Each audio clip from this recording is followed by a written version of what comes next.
මේ ආණ්ඩුව කරන්න තිබුණු පළවෙනි ක්‍රියාවලිය මේ පහුගිය ආණ්ඩුවේ පෞද්ගලික වෛද්‍ය විද්‍යාල හදන්න තියෙන පනත් ගෙනල්ලා ගොන් විදියට මහජන ප්‍රසාදයට ලක් වෙන ඒ වගේ ගොන් වැඩ නෙමෙයි කරන්න තිබුණු පළවෙනි දේ.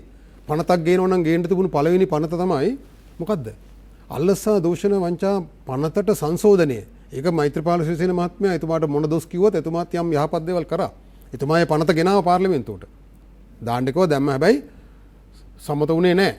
මේ ලංකාවේ අති විශිෂ්ට දැවැන්තම මහා කඳවුරක්ව පැවතිච්චි දේශපාලන පක්ෂයක් මුලිනුට අදාලා සෝදාපාලුවට ලක් කරලා නැතිබංගස්ථාන කෙරුවයින් පස්සේ ජනතාව එකම එක මැතිවරණ කොට්ටාසයක් මන්ත්‍රීවරයෙක්වත් මහජනතාවගේ ඡන්දයෙන් කිසියම් කලාපයක් නියෝජනය කරලා දියවන්නාවට යවන්නට බැරි වෙච්ච තත්වයක් තුල අංගල කතා කරන්න ඕනේ නැහැ එක්සත් ජාතික පක්ෂේ.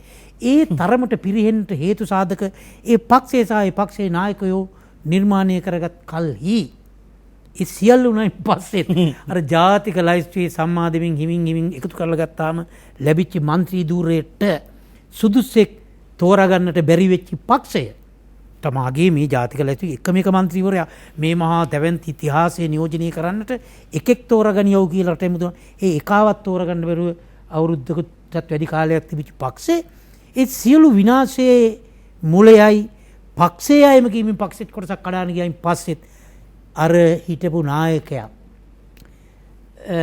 එනවා. ඒක ඉතින් පක්ෂිත ඉන්දුව මැතිවරණ කොමසා මේ පාර්ලිමේන්තු මහලේකමට ලියුම දෙනවා කොමසාරිස්වරයා මැතිවරණේ අනුමත කරනවා.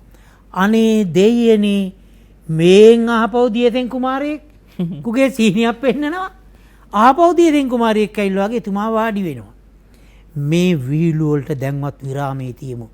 අයිබෝන් සුබ සන්ධ්‍යාවක් ප්‍රාර්ථනා කරන ඔබ සියලු දෙනාටම ඔබ එක්වන්නේ නින්නද සජීවී සංවාදයේ සමගයි රටමැද දේශපාලන කතාබහ ඔබ බලාගෙන ඉන්න සිකුරාදා දවස එළඹෙන තුරු අපිට අලුත් දේශපාලන කියවීමක් නව දේශපාලන මානයක් හඳුනා ගැනීමට තියෙන රටේ එකම වැඩසටහන විශේෂයෙන්ම ජනතාවගේ දේශපාලන සවිඥානිකත්වය ඔවුන්ගේ දේශපාලන කියවීම පුළුල් කිරීමේ උවමනාවක් මේ මොහොතේ තිබෙනවායි කියලා අපි දැඩිසේ විශ්වාස කරනවා.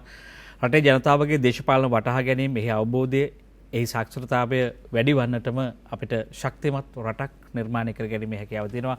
ඔබේත් මගේත් බලාපොරොත්තු වූ ඉතා හොඳ යහපත් වූ රටක්. හැබැයි එම රට නිර්මාණය කිරීමේ දේශපාලන ගමන පිළිබඳව අපි හැමෝටම චකිතයක් බයක් සැකයක් තියෙනවා.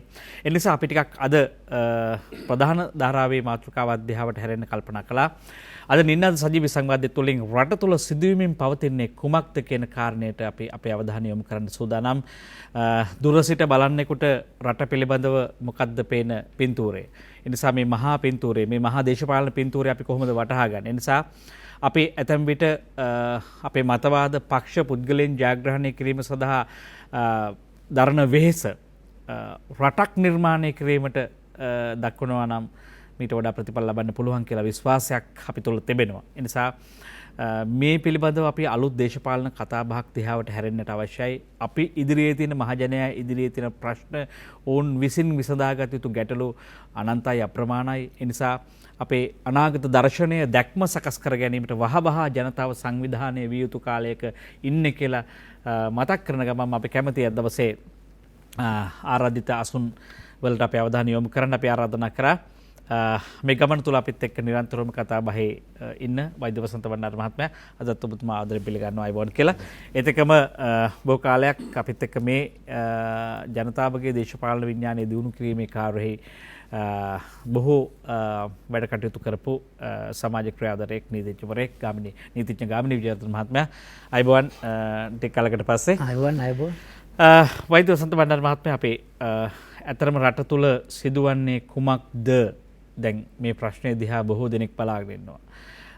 දේශපාලන ආර්ථික සමාජ ක්‍රියාවලියේදී අපි දවසින් දවස මොහොතින් මොහොත කිසියම් වූ වෙනස්කම් සිද්ධ වෙනවා. වෙනත් රූපාවලි දිහා අපි බලාගෙන ඉන්නවා. හැබැයි මේ පිටපත දේශපාලන පිටපත සහ මේ රටේ මේ යන ගමන කෙබඳු දිශාවකටද යන්නේ? අපි පූර්විකාවක් ලබා ගමු. ගමගේ මැතිතුමා දැන් මේ වගේ අවස්ථාවක අපි මොකද වෙන්නේ කියලා ප්‍රශ්නයක් අහුවොත් විශේෂයෙන්ම එතනදී අපි ආණ්ඩුව මොකද කරන්නේ කියන ප්‍රශ්නෙට තමයි ඉස්සෙල්ලාම යොමු වෙන්නේ. මහජනයා මොකද කරන්නේ එහෙම නැත්නම් වෙනත් දැනුවත් පාර්ශව මොකද කරන්නේ කියන එකට වඩා මට ඊ පෙරදා හම්බුණා බොහොම දැනුගත් භික්ෂුන් වහන්සේ නමක්. උන්වහන්සේ මේ ආණ්ඩුව කරන දේවල් ගැන එක වචනයක් කියපු එකක් මට මේ වෙලාවේ මතක් වෙනවා. එතනින් කතාව පටන් ගන්නවන හොඳයි කියලා. මේ ආණ්ඩුව කරන සමහර දේවල් දිහා බැලුවම පේන්නේ අර දුෂ්කර ගමනක් යන මිනිස්සෙක් පාර දෙපැත්තේ ගස්වල තියෙන දෙබරවලට ගල් ගහනවා වගේ තමයි මේ ආණ්ඩුව වැඩ කරන්නේ කියලා. ඉතින් ඊයේ දිනේ අපිට ඒක යම් පමණකට තහවුරු වුණා. දැන් අපි මේ කොරෝනා වසංගත තත්ත්වය නිසා ආර්ථිකය කඩා වැටීම ඊළඟට ඒ වෙනකන් ආපු ගමන ඇතුලේ අපේ තිබුණු අවගමනය විදේශ විනිමය සංචිත අඩුවීමක් තියෙනවා. එතකොට මේ වගේ වෙලාවක අපි හැසිරෙන්න ඕන කොහොමද? අපි මහජනයට ඇත්ත කතා කරලා මහජන සහාය දිනාගෙන දෙපාර්ශවයේම ආණ්ඩුවත් යම් පරිත්‍යාග කරන්න සූදානම්, මහජනයාත් තමන්ගේ ජීවිත වෙනස් කරගන්න සූදානම්. අපි මෙහෙම මූණ දෙමු, මෙතනට යමු කියන මහා සංවාදය ගේනව වෙනුවට දැන් අපි දැක්කා ඊයේ මොනවද කරේ? ඊයේ එක්සත් ජාතික පක්ෂ ආණ්ඩුවෙන් මෙතුමාත් මමත් අපි පහුගිය ජනාධිපතිවරණෙත් ඊට පස්සේ පාර්ලිමේන්තු මැතිවරණෙත් මේ ආණ්ඩුව බලයට පත් කරන්න බොහෝ දුක් මහන්සියෙන් වැඩ කරපු දෙන්නෙක්. අපි දෙදෙනා පුද්ගලිකව අපි දෙදෙනා එහෙම වැඩ කළා. අපි ඒ ගැන දශමයක්වත් දුක් වෙන්නේ නැහැ. අපි එදා ඒක නොකළා නම් අද වෙනකොට මේ රට ඉස්ලාම් අන්තවාදයේ බෙදුම්වාදයේ ගුදුරක් බවට පත් වෙලා. නිසා එදා ඒ මහන්සි වෙලා මේ ආණ්ඩුව බලයට ගෙනීම සම්බන්ධයෙන් අපි දශමයක්වත් දුක් වෙන්නේ නැහැ.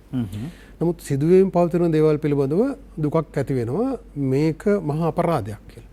මේ මහා ජනවරම නිර්මාණය කරලා අපිට මීට වඩා බොහොම දැනුම්වත් අනාගතයේ දෙස බලාගෙන ගමනක් යන්න තියෙන එක තමයි මේ විවිධ බලවේග විසින් ඇති කරන අවුල් එක්ක මේ අවුල් වෙමින් පවතින්නේ. දැන් මා කියමින් හිටියේ අර එක උදාහරණයක්. දැන් 2018 අවුරුද්දේ අර සයිටම් කියන පෞද්ගලික වෛද්‍ය විද්‍යාලය අහෝසි කරන්න විශාල සටනක් සිදු වුණා. ඊට පෙර අපි දන්නවා ගමගේ මැතිතුමා 89 රාගම පෞද්ගලික වෛද්‍ය විද්‍යාලය නිසා වෙච්ච දේවල්.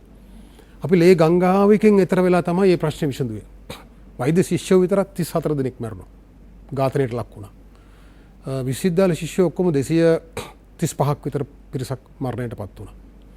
සායක මහා විශාල සමාජයේ ව්‍යසනයක් කරල්ලක් බවට පත් වුණා. විශාල තරුණයෝ පිරිසක් ජීවිත පරිත්‍යාග කරා.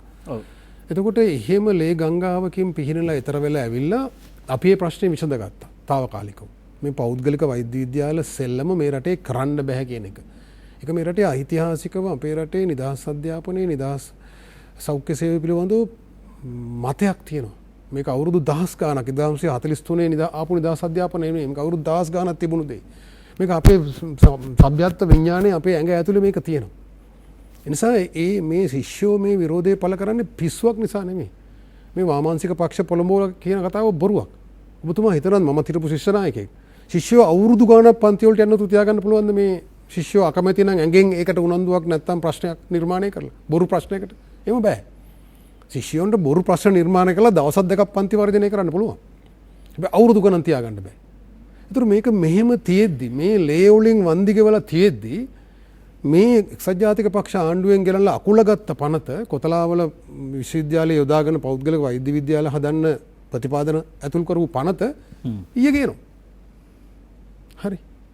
ඒතර මේ කියන්නේ අධ්‍යාපන ඇමතිවරයෙක් නෙමෙයි. අධිකරණ අමාත්‍යාංශයෙන් පනත් හදන ෆැක්ටරියක් හදලා තියෙනවා. කමිටු 30 ගානක් දාලා තියෙනවා. එක එක පනත් හදනවා. එක්සත් ජාතික පක්ෂයෙන් ගෙනාපු හරි රිගේනින් ශ්‍රී ලංකා පනත් හරි මෙතනට දුන්නවා. මෙතනින් සීල් එක ගාලා පාර්ලිමේන්තුවට දානවා. ඒතර ඒකට ශිෂ්‍යෝ විරෝධය පළ කරාම ඊයේ මොනවද කරේ? පොලිසිය මොන තරම් ගොන් විදියටද හැසිරුනේ? අර වයසක ආච්චි අම්මලා පවා කකුල් දෙකෙන් අල්ලලා මේ ඇදලා දැම්ම මේව ඇතුළට. ඒ උද්ඝෝෂණය ඒක මං හිතන්නේ මේ ඒ පොලිසිය එතන ලොකු නිලධාරියා ඒ පක්ෂයේ පෙරටුගාමී පක්ෂයේ නායකයෙක්ද කියලා හිතන තරමට ඒ වැඩේ අවුල් කරා. ඒ කියන්නේ ඒකෙන් විශාල වාසියක් ලැබුණා උද්ඝෝෂණයට. උද්ඝෝෂණයට විශාල ප්‍රචාරයක් හම්බුණා මාධ්‍යවල. හරි. ඒතර එහෙම ගොන් වැඩ කරන නිලධාරීන්ට පුළුවන් මේ ඉස්සරහට තියෙන අභියෝගයට මුහුණ දෙන්න. ඒතර ආණ්ඩුවේ කවුරු නියෝගයක් දීලා හරි නැතුව හරි රජුරුවන්ගේ වඳුරා වගේ රජතුමාගේ මේ ප්‍රසාදය ගන්න එහෙම ගොන් වැඩ කළා වෙන්න පුළුවන්. නමුත් ඒකෙන් අවසානයේ උනේ ඒ සටනට වැඩි ප්‍රචාරයකුත් හම්බුණා. හරි. ඒතර කොහොම හරි දැන් මේ පනත සම්මත කරන්න උත්සාහයක් තිබුණා. ඒ විරෝධය නිසා ඒක දැන් අකුල ගත්තා. ඉතින් මේ වෙලාවේ මේ පෞද්ගලික වෛද්‍ය විද්‍යාල හදන්න විශ්වවිද්‍යාල වලට පනත් ගේන වෙලාවක්ද මේ?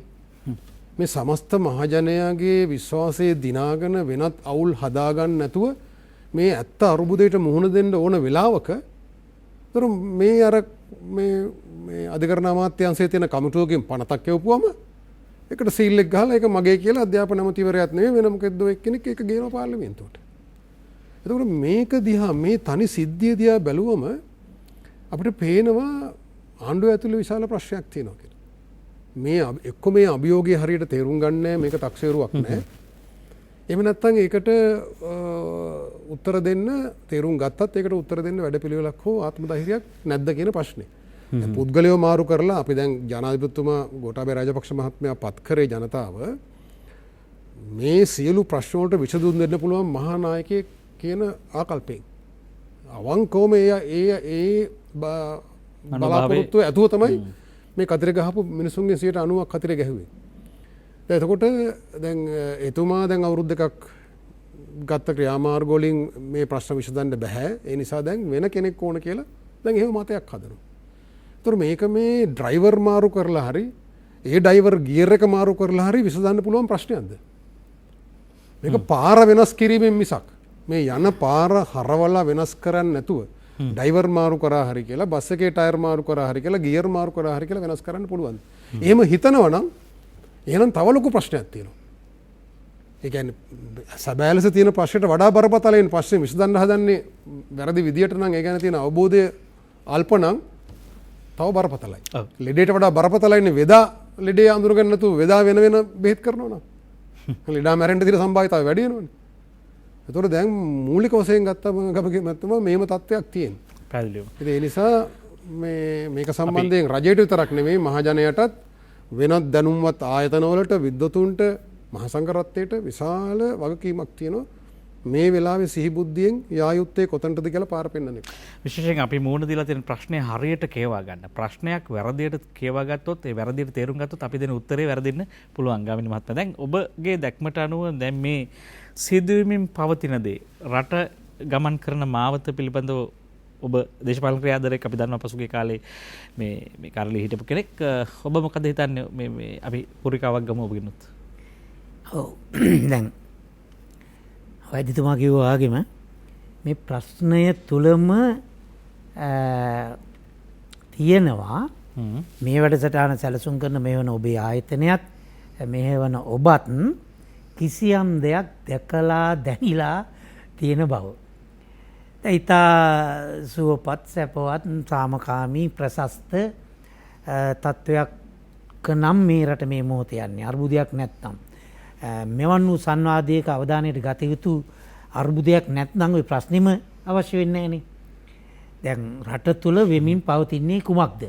එහෙනම් මොන හරි වෙනවා. දැන් අපි ලෙඩක් තියෙනවා. ඔව්. දැන් දැන් අපි ගමක ගෙදරක ඉන්නකොට මේ අපි කාලා බෙලා ඉන්නවා. අර ගෙදරක් කාලා බීලා ඉන්නකොට අපි අර ගෙදර මොනවද වෙන්නේ කියලා හොයන්නේ මොන හරි සද්දයක් එනවා. ඒක වළඳක් බින්දෙනවා.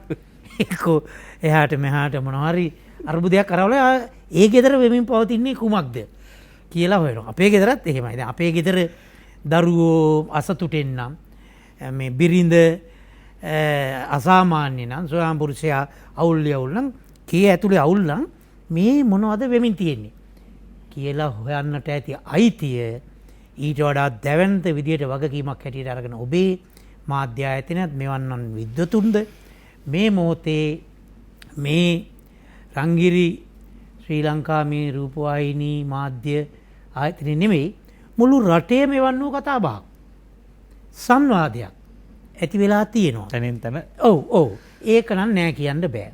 හැබැයි මේ අපේ වෛද්‍ය වසන්ත බණ්ඩාර මැතිතුමා කිව්වා ගාරේ මං හරි එකඟයි. මේක එවන් වූ සියල්ල ඇති වෙමින් පවතින මේ මොහොතේ මේ රටේ මේ නව යුගයේ නිර්මාණය කිරීමේලා කැපවුණු අපිට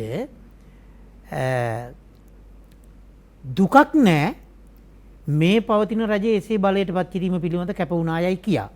හැබැයි අපි තිබුණු දුක නැති කරගන්නට කළ දෙයින් දුක නැති වුණාට බෑ සතුටක් ඇති වෙන්නත් එපාය. සතුටකුත් නැහැ. එහෙනම් සතුටක් නැත්තම් අන්න ඒත් ප්‍රශ්නයක් තියෙනවා. එතන තමයි මේ කතාව ආරම්භ කරන්න ඕනේ. දුකකුත් නැති සතුටකුත් නැති තත්වයකයි ඔබ ඉන්නේ. මම නෙමෙයි සියල්ලෝම වාගේ. විශේෂයෙන්ම ඔය අපේ ජනාධිපතිතුමා නිතර කතා කරන ජනාධිපතිතුමාගේ ප්‍රකාශවල මෙම රජයේ ප්‍රකාශවල කියනවා 69 ලක්ෂයක වරම්ලත් රජයක් සහ ජනාධිපතිවරයෙක්. එතකොට ඒ රජයට සහ ජනාධිපතිවරට බයිනයක් කියනවා 69 ලක්ෂයක්. මේ 69 ලක්ෂයේ හරි ජනප්‍රිය ඉලක්කමක් වෙලානේ තියෙන්නේ. දැන් ප්‍රශ්නේ තියෙන්නේ 69 ලක්ෂයක් කියන අතිවිශාල බහුතරයක්. මේ රටේ ජනතාව අපේක්ෂා කළ යම් ඉලක්කයක් ඉටු නොවෙමින් පවතින බවක් දැනෙනවා. එයයි නිමෙවන් වූ සංවාදයක හේතුව ඇයි ඒ? දැන් මෙතුමාගෙන් ඔය ඊටාම මූලිකම මේ තදාසන්න ප්‍රශ්න කීපයක් ගැන තුමා සඳහන් කළා වාගේ අතෘප්තියක් රජ කරනවා. අපේක්ෂා භංග වෙච්ච බවක් දැනෙනවා. හැබැයි මේන් අදහස් වෙන්නේ නැහැ සාපේක්ෂව හා සංසන්දනාත්මකව අර අපි ඔබ මේ රටේ අතිවිශාල බහුතරයක් විදේශගතව සිටි ලක්ෂ 5ක වෙන පිරිසක් ලක්ෂ ගණනක මිල ගෙවාගෙන ගුවන් ප්‍රවේශ පත්‍රයක් අරගෙන ඇවිල්ලා ඡන්දේ දීලා පහෝදා නික්ම ගියා රැකියාවේ ස්ථානේ නිමාඩු නැහැ. මේ සියලු කැපකිරීම අවසානයේ නිර්මාණී කලා වූ යම් තත්ත්වයක් තුල නිමා කළ යුතුවම තිබිච්ච අඳුරක් අහිතකර තත්ත්වයක්. ඒ ගැන සතුටු වෙනවා. ඒ ගැන සතුටු වෙනවා. ඒ තමයි දුකක් නැහැ කිව්වේ. දැන් ඒ නිසා මේ සතුටු වෙන්නටම තමයි මේ හැම දෙයක්ුනේ. පක්ෂ පාට කුල නිල බල පන්ති වෘත්තීන් සියල්ල අමතක කරලා මිනිස්සු යම් අරමුණක් ජයගත්තා. ඒ ජයගත් අරමුණ බොහොම ආඩම්බරෙන් අභිමානනීය ලෙස පිරිනැමුවා දායාද කළා. දැන් ඉතින් මේ මැතිවරණ සමයේ කිව්වා මේ මව්බිමට ඇති අවසානම වරමයි. මව්බිමට ඇති අවසානම අවස්ථාවයි. යුග පුරුෂයෙකුගේ සම්ප්‍රාප්තිය. පරමාදර්ශී රජයක සහ යුගයක ආරම්භය කියලා ගෙනාපු මේ තත්ත්වයේ තුල දැන් එහෙමනම් අස්වනු ආවෙ නැතත් අස්වනු පීදෙන බවට අතුපතර ලියලා මල්පල දරන සෙයියාවක් දැනෙන්නට ඕනේ.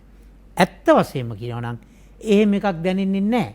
මේ එහෙම එකක් දැනෙන්නේ නැහැ කියලා කියන්නේ මෙතුමා මම වාගේ අර 69 ලක්ෂයක් ගමන් මගට අවතීර්ණ කළ 69 ලක්ෂයක් ඉබේ මේ නිර්මාණය වෙලා නැහැ නේ අරමුණකට සහ මාවතකට.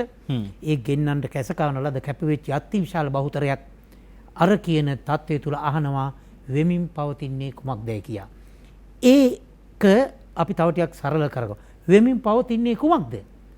වෙමින් පවතින්නේ සිදු වේයයි සිතූ දේ. සිතුවේයයි පැතූ දේ සිදු නොවන තත්වයක් තුල අහනවා වෙමින් පවතින්නේ කුමක්ද කියලා. මේ කිව්වේ සඳහන් දැන් ඔය අපිට මේ හැම එකටම පිළිතුරක් හැටියට දාන්න බෑ. කොරෝනා වසංගතයේ COVID-19. ඔව්. ඒක නිසා මේ ඔක්කොම ඒ වුණා කියලා. ඒ ආදී වශයෙන් දැන් අපි මේ සාපේක්ෂව අපේ අග්නිදිග ආසියාවේ යුරෝපයේ ලෝකයේ මෙවන් වූ තත්ත්වය අපටත් කලින් ආරම්භ වෙලා බරපතල විදිහට බැටකාපු පීඩාවින් මේ වසංගත රෝගී තත්ත්වයට මුහුණ දුන්නා වූ රජයන් දෙමින් තියෙන රජයන් මාළුක ආර්ථික සමෘද්ධිය සහ සංවර්ධනයේ සමග හඹා නොගියත් සමාජයේ යම් ස්තරයන් පවත්වාගෙන යනවා අපේක්ෂිත රටකට ගැලපෙන ආකාරයට. දැන් මට අද මෙතුමාගේ කටින් අර චුට්ටක් කියවිච්ච ඊයේ පොලිසියේ භාවිතයේ මෙන්ම සමස්ත නිලධාරීන්ගේ නිලධාරි වාදයේ ක්‍රියාන්විතය පිළිබඳ අපට සතුටු වෙන්න බෑ. ඒ වගේම අපි කවදාත් කතා කරපු දියවන්නාවේ 225 දෙනෙකුගෙන් යුක්ත වූ මේ 2,25,000ක් මේ ලක්ෂ 230ක් 225ක් නියෝජනය කරන්න වූ සුළුතරේ භාවිතයේ දියවන්නාව තුළ ඉන්න ඔය පාර්ලිමේන්තුවයි කියන එක අපි කවදාත් සතුටුුනේ නැහැ.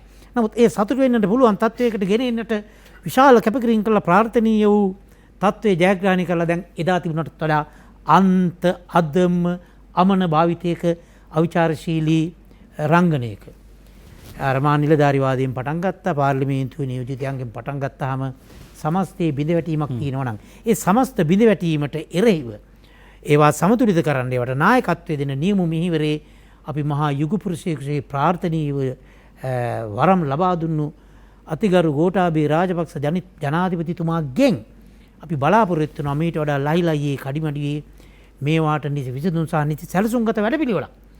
නිසි සැලසුම්ගත වැඩපිළිවෙලක් ක්‍රියාත්මක කරන්න ජනාධිපතිවරයාට කොයිතරම් ප්‍රබුද්ධයෙක් වුණත් කොයිතරම් යුග පුරුෂයෙක් වුණත් ප්‍රඥාවන්තයෙක් වුණත් පරමාදර්ශයක් වුණත් බෑ. එතුමාගේ වටේ ඒ ජාලය සැකසෙන්න ඕනේ. එවන් වූ ජාලයක් සැකසී නැති බවක් පෙනෙනවා. කියන්නේ ආණ්ඩුවට ප්‍රබල විවේචනයක් තියෙනවා. ඒක සහ දැන් ඇත්ත කතා කරමු.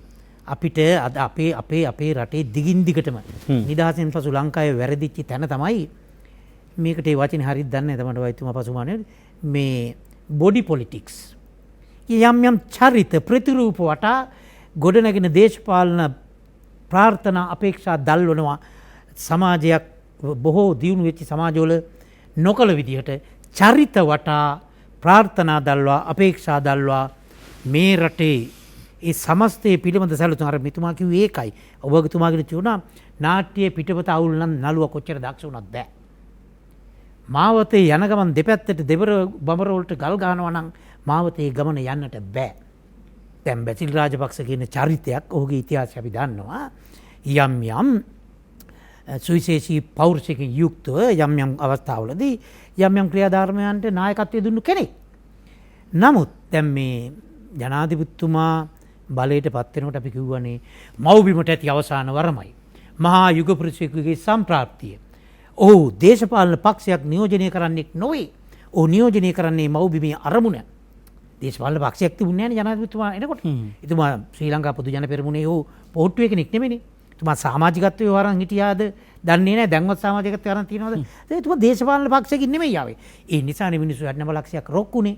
දැන් එතුමා ඒ මහා විශිෂ්ටයාගේ සම්ප්‍රාප්තිය සිද්ධ වෙලා අර වගේ අර්බුද කම් කටළු අභියෝග මැද්දේ රාජ්‍ය කරගෙන මදක් දුර යනකොට මෙන්න චරිතයක් නිර්මාණය කරලා පිහිවෙලා බලන්න ඊයේ පෙරේදා අර ගෝඨාභය රාජපක්ෂ ජනාධිපති මේ අපේ රටේ ජනතාව දුගී දුප්පත්කමින් නැති බැරිකමින් මේ දරිද්‍රතාවෙන් හරි පල්ලෙහා දුප්පත් තමයි. ඒවා දීර්ඝ කාලයක් තිස්සේ මේ සමාජ විසින් උන්ට දායාද කළ දුප්පත්කම නැති බැරිකම දරිද්‍රතාවයේ තියෙනවා. නමුත් දේශපාලන පන්නරයෙන් ප්‍රඥාවෙන් ඉවෙන් අවබෝධයෙන් හරි පෝසත් මිනිස්සු. ඒ පෝසත් මිනිස්සු ප්‍රශ්න කරනවා. ඒ මහා යුග පුරුෂයාගේ සම්ප්‍රාප්තිය අවුරුද්දයක්වත් යන්න කලින් මේ තවත් යුග පුරුෂයෙක් ඇඳවනවා. මේ කනගාටු හිතෙනවා දුක හිතෙනවා මේ මුණු පොතේ තියෙනවා. මව් බිමට නැවුම් අරමුණක් විකසිත වුණු වගයි බැදිල් රාජපක්ෂ මහත්තයා යනකොට. බැදිල් රාජපක්ෂ මහත්තයා හොඳ අරමුණක් සාක්ෂාත් කරයි. එතුමාගේ නායකත්වය සහ පෞරුෂය ගැන අපට විශ්වාසයක් තියෙනවා. මොකද මේ හදිස්සියේ මේ ගෝඨාභය රාජපක්ෂ මහත්තයා එතකොට දැන් පිළුණු වෙලාද? එතුමාගේ නැවුම් බව සහ ඒක අඩු වෙලාද මේ ආය අලුත් කෙනෙක් ගැන නැවුම් බලාපොරොත්තු වෙන්නේ? සමාජය මේ ගැන දකින්නේ සැකෙන් කුතුහලෙන් අඩු තක්සේරුවෙන්. මේක ගායකයෙක් වේදිකාවට කැඳවනවා වගේ නෙමෙයි. මේ ඒ නිසා මේ රටම මේ සංගීත සංදර්ශනයක් වගේ කියලා කාටවත් හිතෙන්න පුළුවන් වරින් වර එළිවෙන ජාමිට ලොකු නළුවන් කැඳවන්න මේ ගායක ගායිකාවන් කැඳවන්න. වසන්ත බණ්ඩාර මහත්මයා විරත් මාණිකකින් ඔබ දිහාට හැරුණොත් දැන් අපි දැක්ක පහුගිය මේ දේශපාලන ඉතිහාසයේ ඉතා කෙටි කාලයකදී ආණ්ඩුපත් වෙලා උදාහරණයක් සපයන යහපාලන ආණ්ඩුව. ආණ්ඩුපත් වෙලා වේගෙන් ආණ්ඩුව කඩා වැටෙනවා, දිරා වැටෙනවා. ඒත් දැන් මේ ආයෙ පත් වෙනවා දැන් අලුත් තේමා පාට වලින් අලුත් සටන් පාට වලින් තමයි පටන් ගන්න. දැන් යහපාලනේ දැන් ඒ වගේ ආවා. එහෙම ඇවිල්ලා දැන් මේ ආණ්ඩුවෙත් ඒක නෙවෙයිද මේ සිද්ධ වෙමින් තියෙන්නේ. කියන්නේ වැටෙන ආණ්ඩුවල හරි කෙටි. දැන් මම හිතන්නේ අර යහපාලන ආණ්ඩුවට වඩා මේ ආණ්ඩුව පිළිබඳව මිනිස්සු කලකිරීමේ වේගය සහ ඒ දිහා බලන දේශපාලන මානය ටිකක් හරි වෙනස් වුණා. මොකද්ද මේකට තියෙන දේශපාලනික අපි සිද්ධාන්ත වශයෙන් ගත්තොත් එහෙම මේක මොකද්ද මේ රෝගේ? ඔව් අතරම ගමේ මතුවා මේකේ ප්‍රධාන රෝගේ ලක්ෂණ නෙමෙයි මම කියන්නේ මේ මූලය ගත්තොත් රෝග නිදානය ගත්තොත් සමාජ ක්‍රියාකාරීත්වයේ තියෙන දුප්පත්කම තමයි මේ හුඟක් අංශවලින් පිළිබිඹු වෙන්නේ. නිලධාරීන්ගේ දුප්පත්කම පාලකයන්ගේ වෙන්න පුළුවන් පොදු මහ ජනතාවගේ ඒ සමස්ත සමාජ ක්‍රියාකාරීත්වයේ දැන් අපි ඉතිහාසයට ගිහිල්ලා බැලුවොත් අපේ කුඩා කාලේ අපිට මතක ඇති කාලේ ඉඳලා අපි 60 දශකයේ 70 දශකයේ 80 දශකයේ එහෙම ගත්තම රජයක් බලයට ගැනීමේ ක්‍රියාවලිය තුලත් ඉන් පසුව රජය සමග කරන ගනුදෙනුව තුලත් බොහොම දියුණු මහජන ක්‍රියාන්විතයක් මහජන මැදිහත්වීමක් තිබුණා. වෘත්තීය සමිතිය වුණත් වෙනත් සංවිධාන දේශපාලන පක්ෂ විශේෂයෙන්ම වාමාංශික පක්ෂ මතවාද හදන්න ආණ්ඩුවේ වැරදි පෙන්වලා දෙන්න න්‍යායාත්මකව එහෙම දියුණු ඉන්ටරක්ෂණ එක ක්‍රියාන්විතයක් තිබුණා. දැන් නමුත් මෑත කාලීන වෙනකොට ඒ සමාජ ක්‍රියාකාරීත්වය බොහෝ දුරට පිරිහීමට ලක් වෙලා තියෙනවා.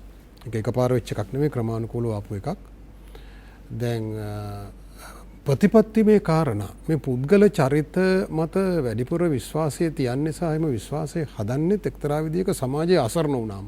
ප්‍රතිරූප. සමාජයේ අසරණ වුණාම ඒ දියසේන කුමාරයෙක් එයි කියලා සීන දකමින් බලාගෙන ඉන්නවා. එතකොට දියසේන කුමාරයෙක් මවලා සමාජයට පෙන්නනවා. එතකොට ඒ විශ්වාසය හැදෙනවා, ඒ බිය තුරන් වෙනවා. දැන් අපිට කවුරු හරි ඉන්නවා. නැත්නම් අපි අසරණ වෙලා. ඒතර සමාජයක අසරණ වීම ඇතුලේ තමයි අර කියන පුද්ගල චරිත ඔසවලා දේශපාලන ක්‍රියාන්විත දියත් කරන්න පුළුවන් වෙන්නේ.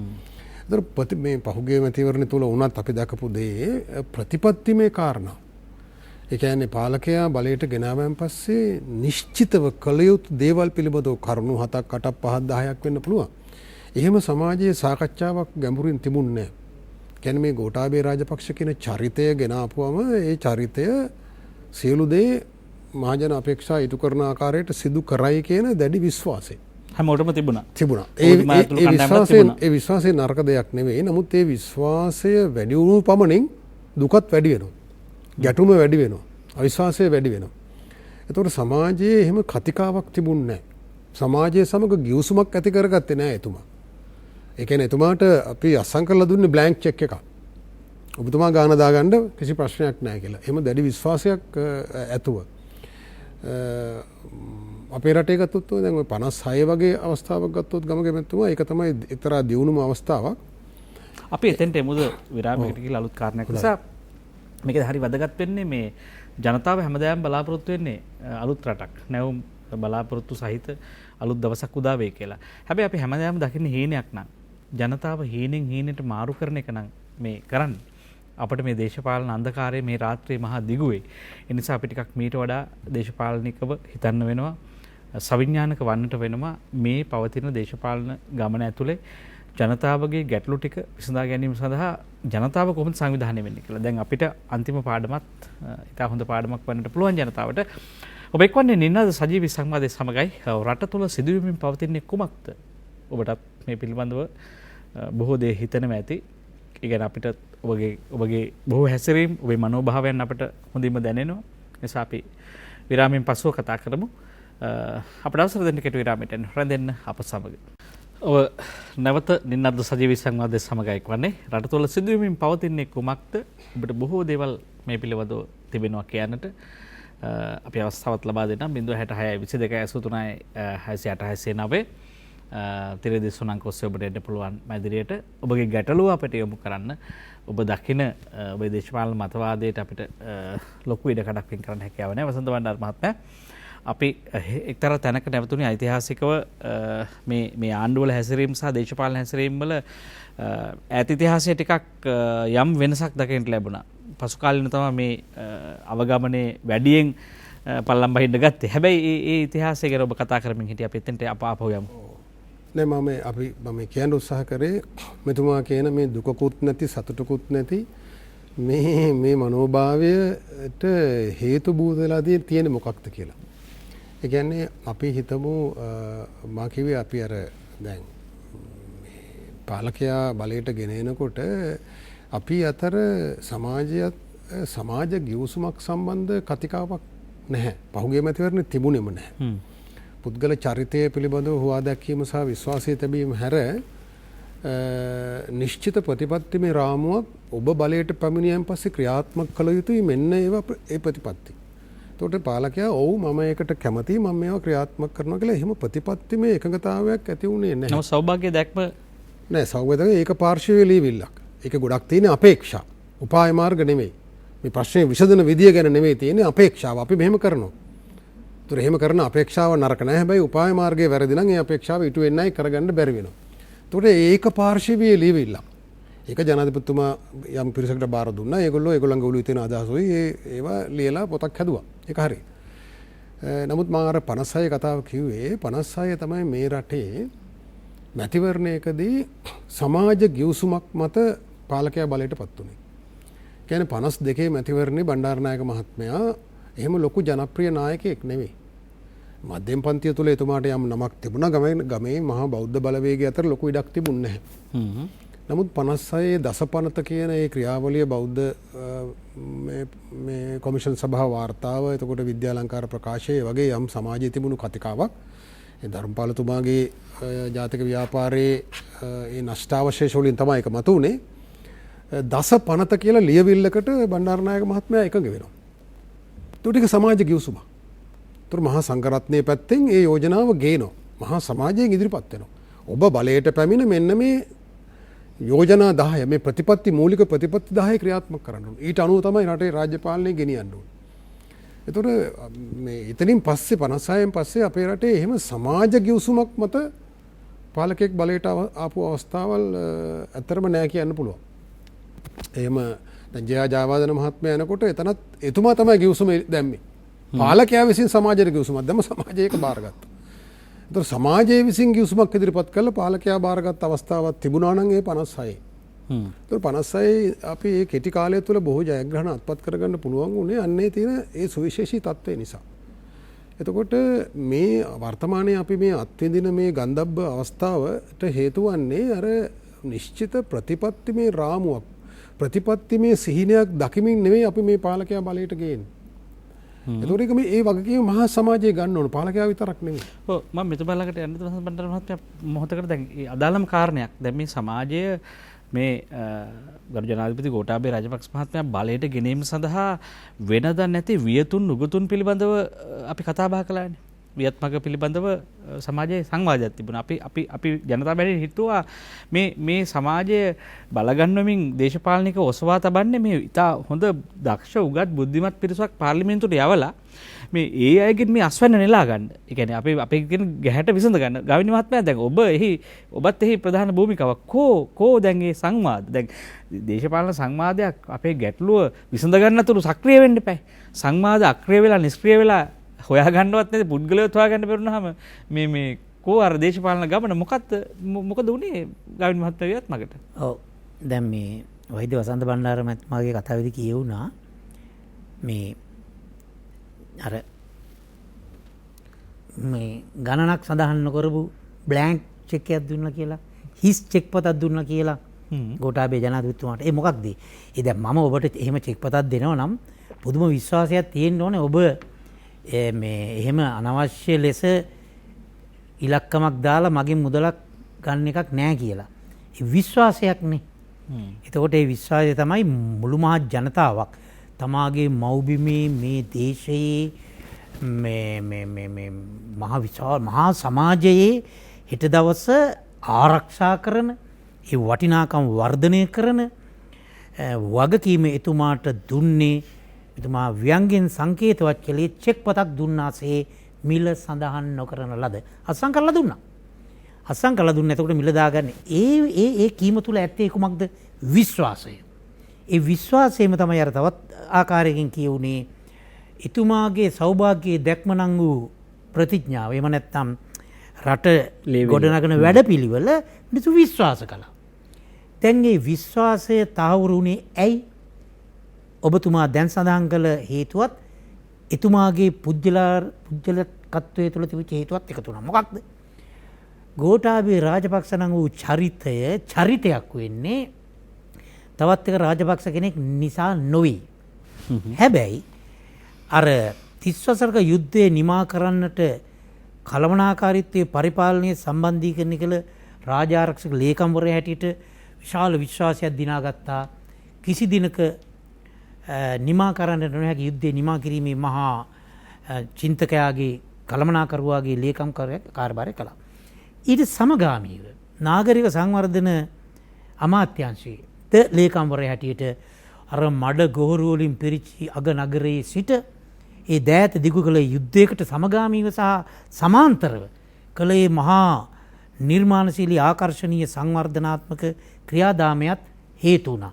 මේ දෙක ඔස්සේ එන මේ ගෝඨාභය රාජපක්ෂ නම් වූ චරිතයට අරවාගේ ඔබට සිතැඟි දෙයක් කරන්න රට වෙනුවෙන් යයි මිල සඳහන් නොකළ චෙක් පතක් තවත් විදිහකින් කියනවා නම් මේ ලිඛිත ගිවිසුමකින් තොර එකඟතාවයක් මා අර කලින් සඳහන් කළ පක්ෂපාත කුල නිල බල පන්තිවි සියල්ල අමතක කරලා බලයක් දුන්නා.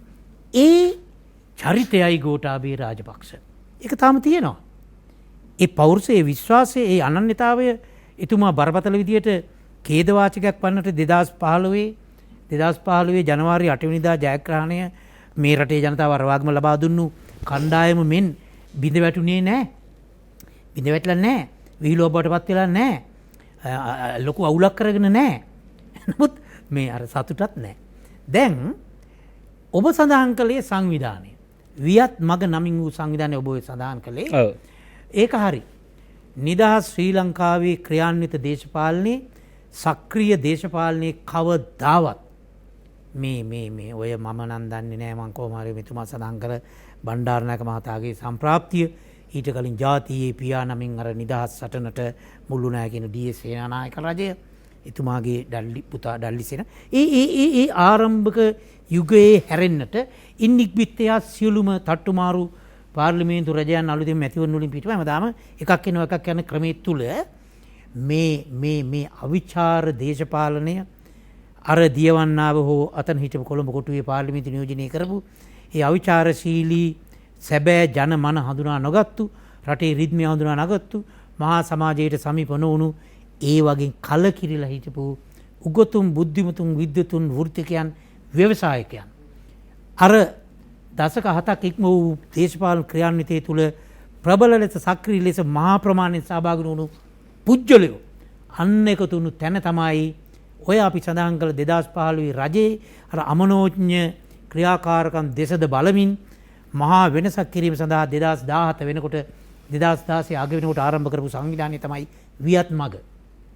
වෘත්තිකයෝ උගතුන් බුද්ධිමතුන් විද්වතුන් ව්‍යවසායිකයෝ එකතු වෙලා හදාගත්තු වියත් මග එකතු වුණේ ගෝඨාභය රාජපක්ෂ කියන අර චරිතයේ මහා පෞරුෂය සහ ප්‍රාර්ථනීය අපේක්ෂා බරිත හැඟීම් දැල්ලූ එතුමාගේ කෙටි කාලීන ඉතිහාසය තුළ අර දුන්නු නායකත්වය ආරක්ෂක හා මේ නාගරික සංවර්ධන නම් වූ අමාත්‍යාංශ දෙකේ ලේකම්වරයා හැටියට ඉටු කළ භූමිකාව සහ තවත් එක දේශපාලන පක්ෂයක නියෝජිතයෙක් නොවීම සහ එතුමාටම ආවේනික වෙච්ච යම් විශ්වසනීයත්වයක් දරා ගන්නට පුළුවන් ක්‍රමයක් තිබුණානේ. එතුමා මේ සාම්ප්‍රදායික රාජපක්ෂවරුන්ගේ ඇඳුමින් පැළඳුමින් ආවේ නැහැ. එතුමාගේ ඇඳුම පැළඳුම පෙනුම මේ හැම දෙයකම තිබුණා වෙනසක්. ඇත්තම කියනවා නම් අර කපටි සූට් එක ඇඳෙත් නැහැනේ. කපටි සූට් එක දේශපාලඥයෙක් මේ හොඳට කලිසම් කමිස ඇඳගෙන අපි වාගේට මිනිස්සු ප්‍රාදේශ සභාව ඡන්දෙ දින වැඩි අර මොකක්ද එකක් දා ගන්නවා. එහෙම වුණෙත් නැහැනේ. මේ සියල්ල තුළ පොදු ජනතාවට මහ ජනතාවට විශ්වාසයක් ඇති කළා. ඒ විශ්වාසය නිසා ඔබ සඳහන් කළ මා දැන් කියන අර වියත් මග නම් වූ සංවිධානයත් දැවැන්ත ජාලයක් හැටියට වට වුණා. මෙන්න අපේ වර්තමාන ජනාධිපතිතුමාට මහා ශක්තියක් බවට පත් කර ගන්නට තිබෙනවා. මෙතුමා වියත් මගේ සමාජිකෙක් වුණේ නැහැ කවදාවත්. නමුත් වියත් මගේ සංවිධානය තුළ ජනතාව දැනුවත් කරන රැස්වීම් වල ගිහලා මෙතුමා කතා කළා ස්වෛච්ඡාවෙන්. මාත් එක්ක ගිහලා කුරුණෑගල වගේ ප්‍රදේශවල කොළඹ ගම්පහ වියත් මගේ සංවිධානය තුළ මෙතුමාගේ බුද්ධිමය දායකත්වය ලබා දුන්නා වේදිකාවේ වියත් මගේ සමාජිකත්වය නොගත්තට. ඇයි? එතුමා බුද්ධිමතෙක් ඇති මේ රටේ අවශ්‍යතාවය සමග එතුමාට සැසඳෙන පෙළ ගැසෙන්න පුළුවන් මිනිස්සු එතන හිටියා. එතන හිටියේ නෑ සාම්ප්‍රදායික දේශපාලකයෝ.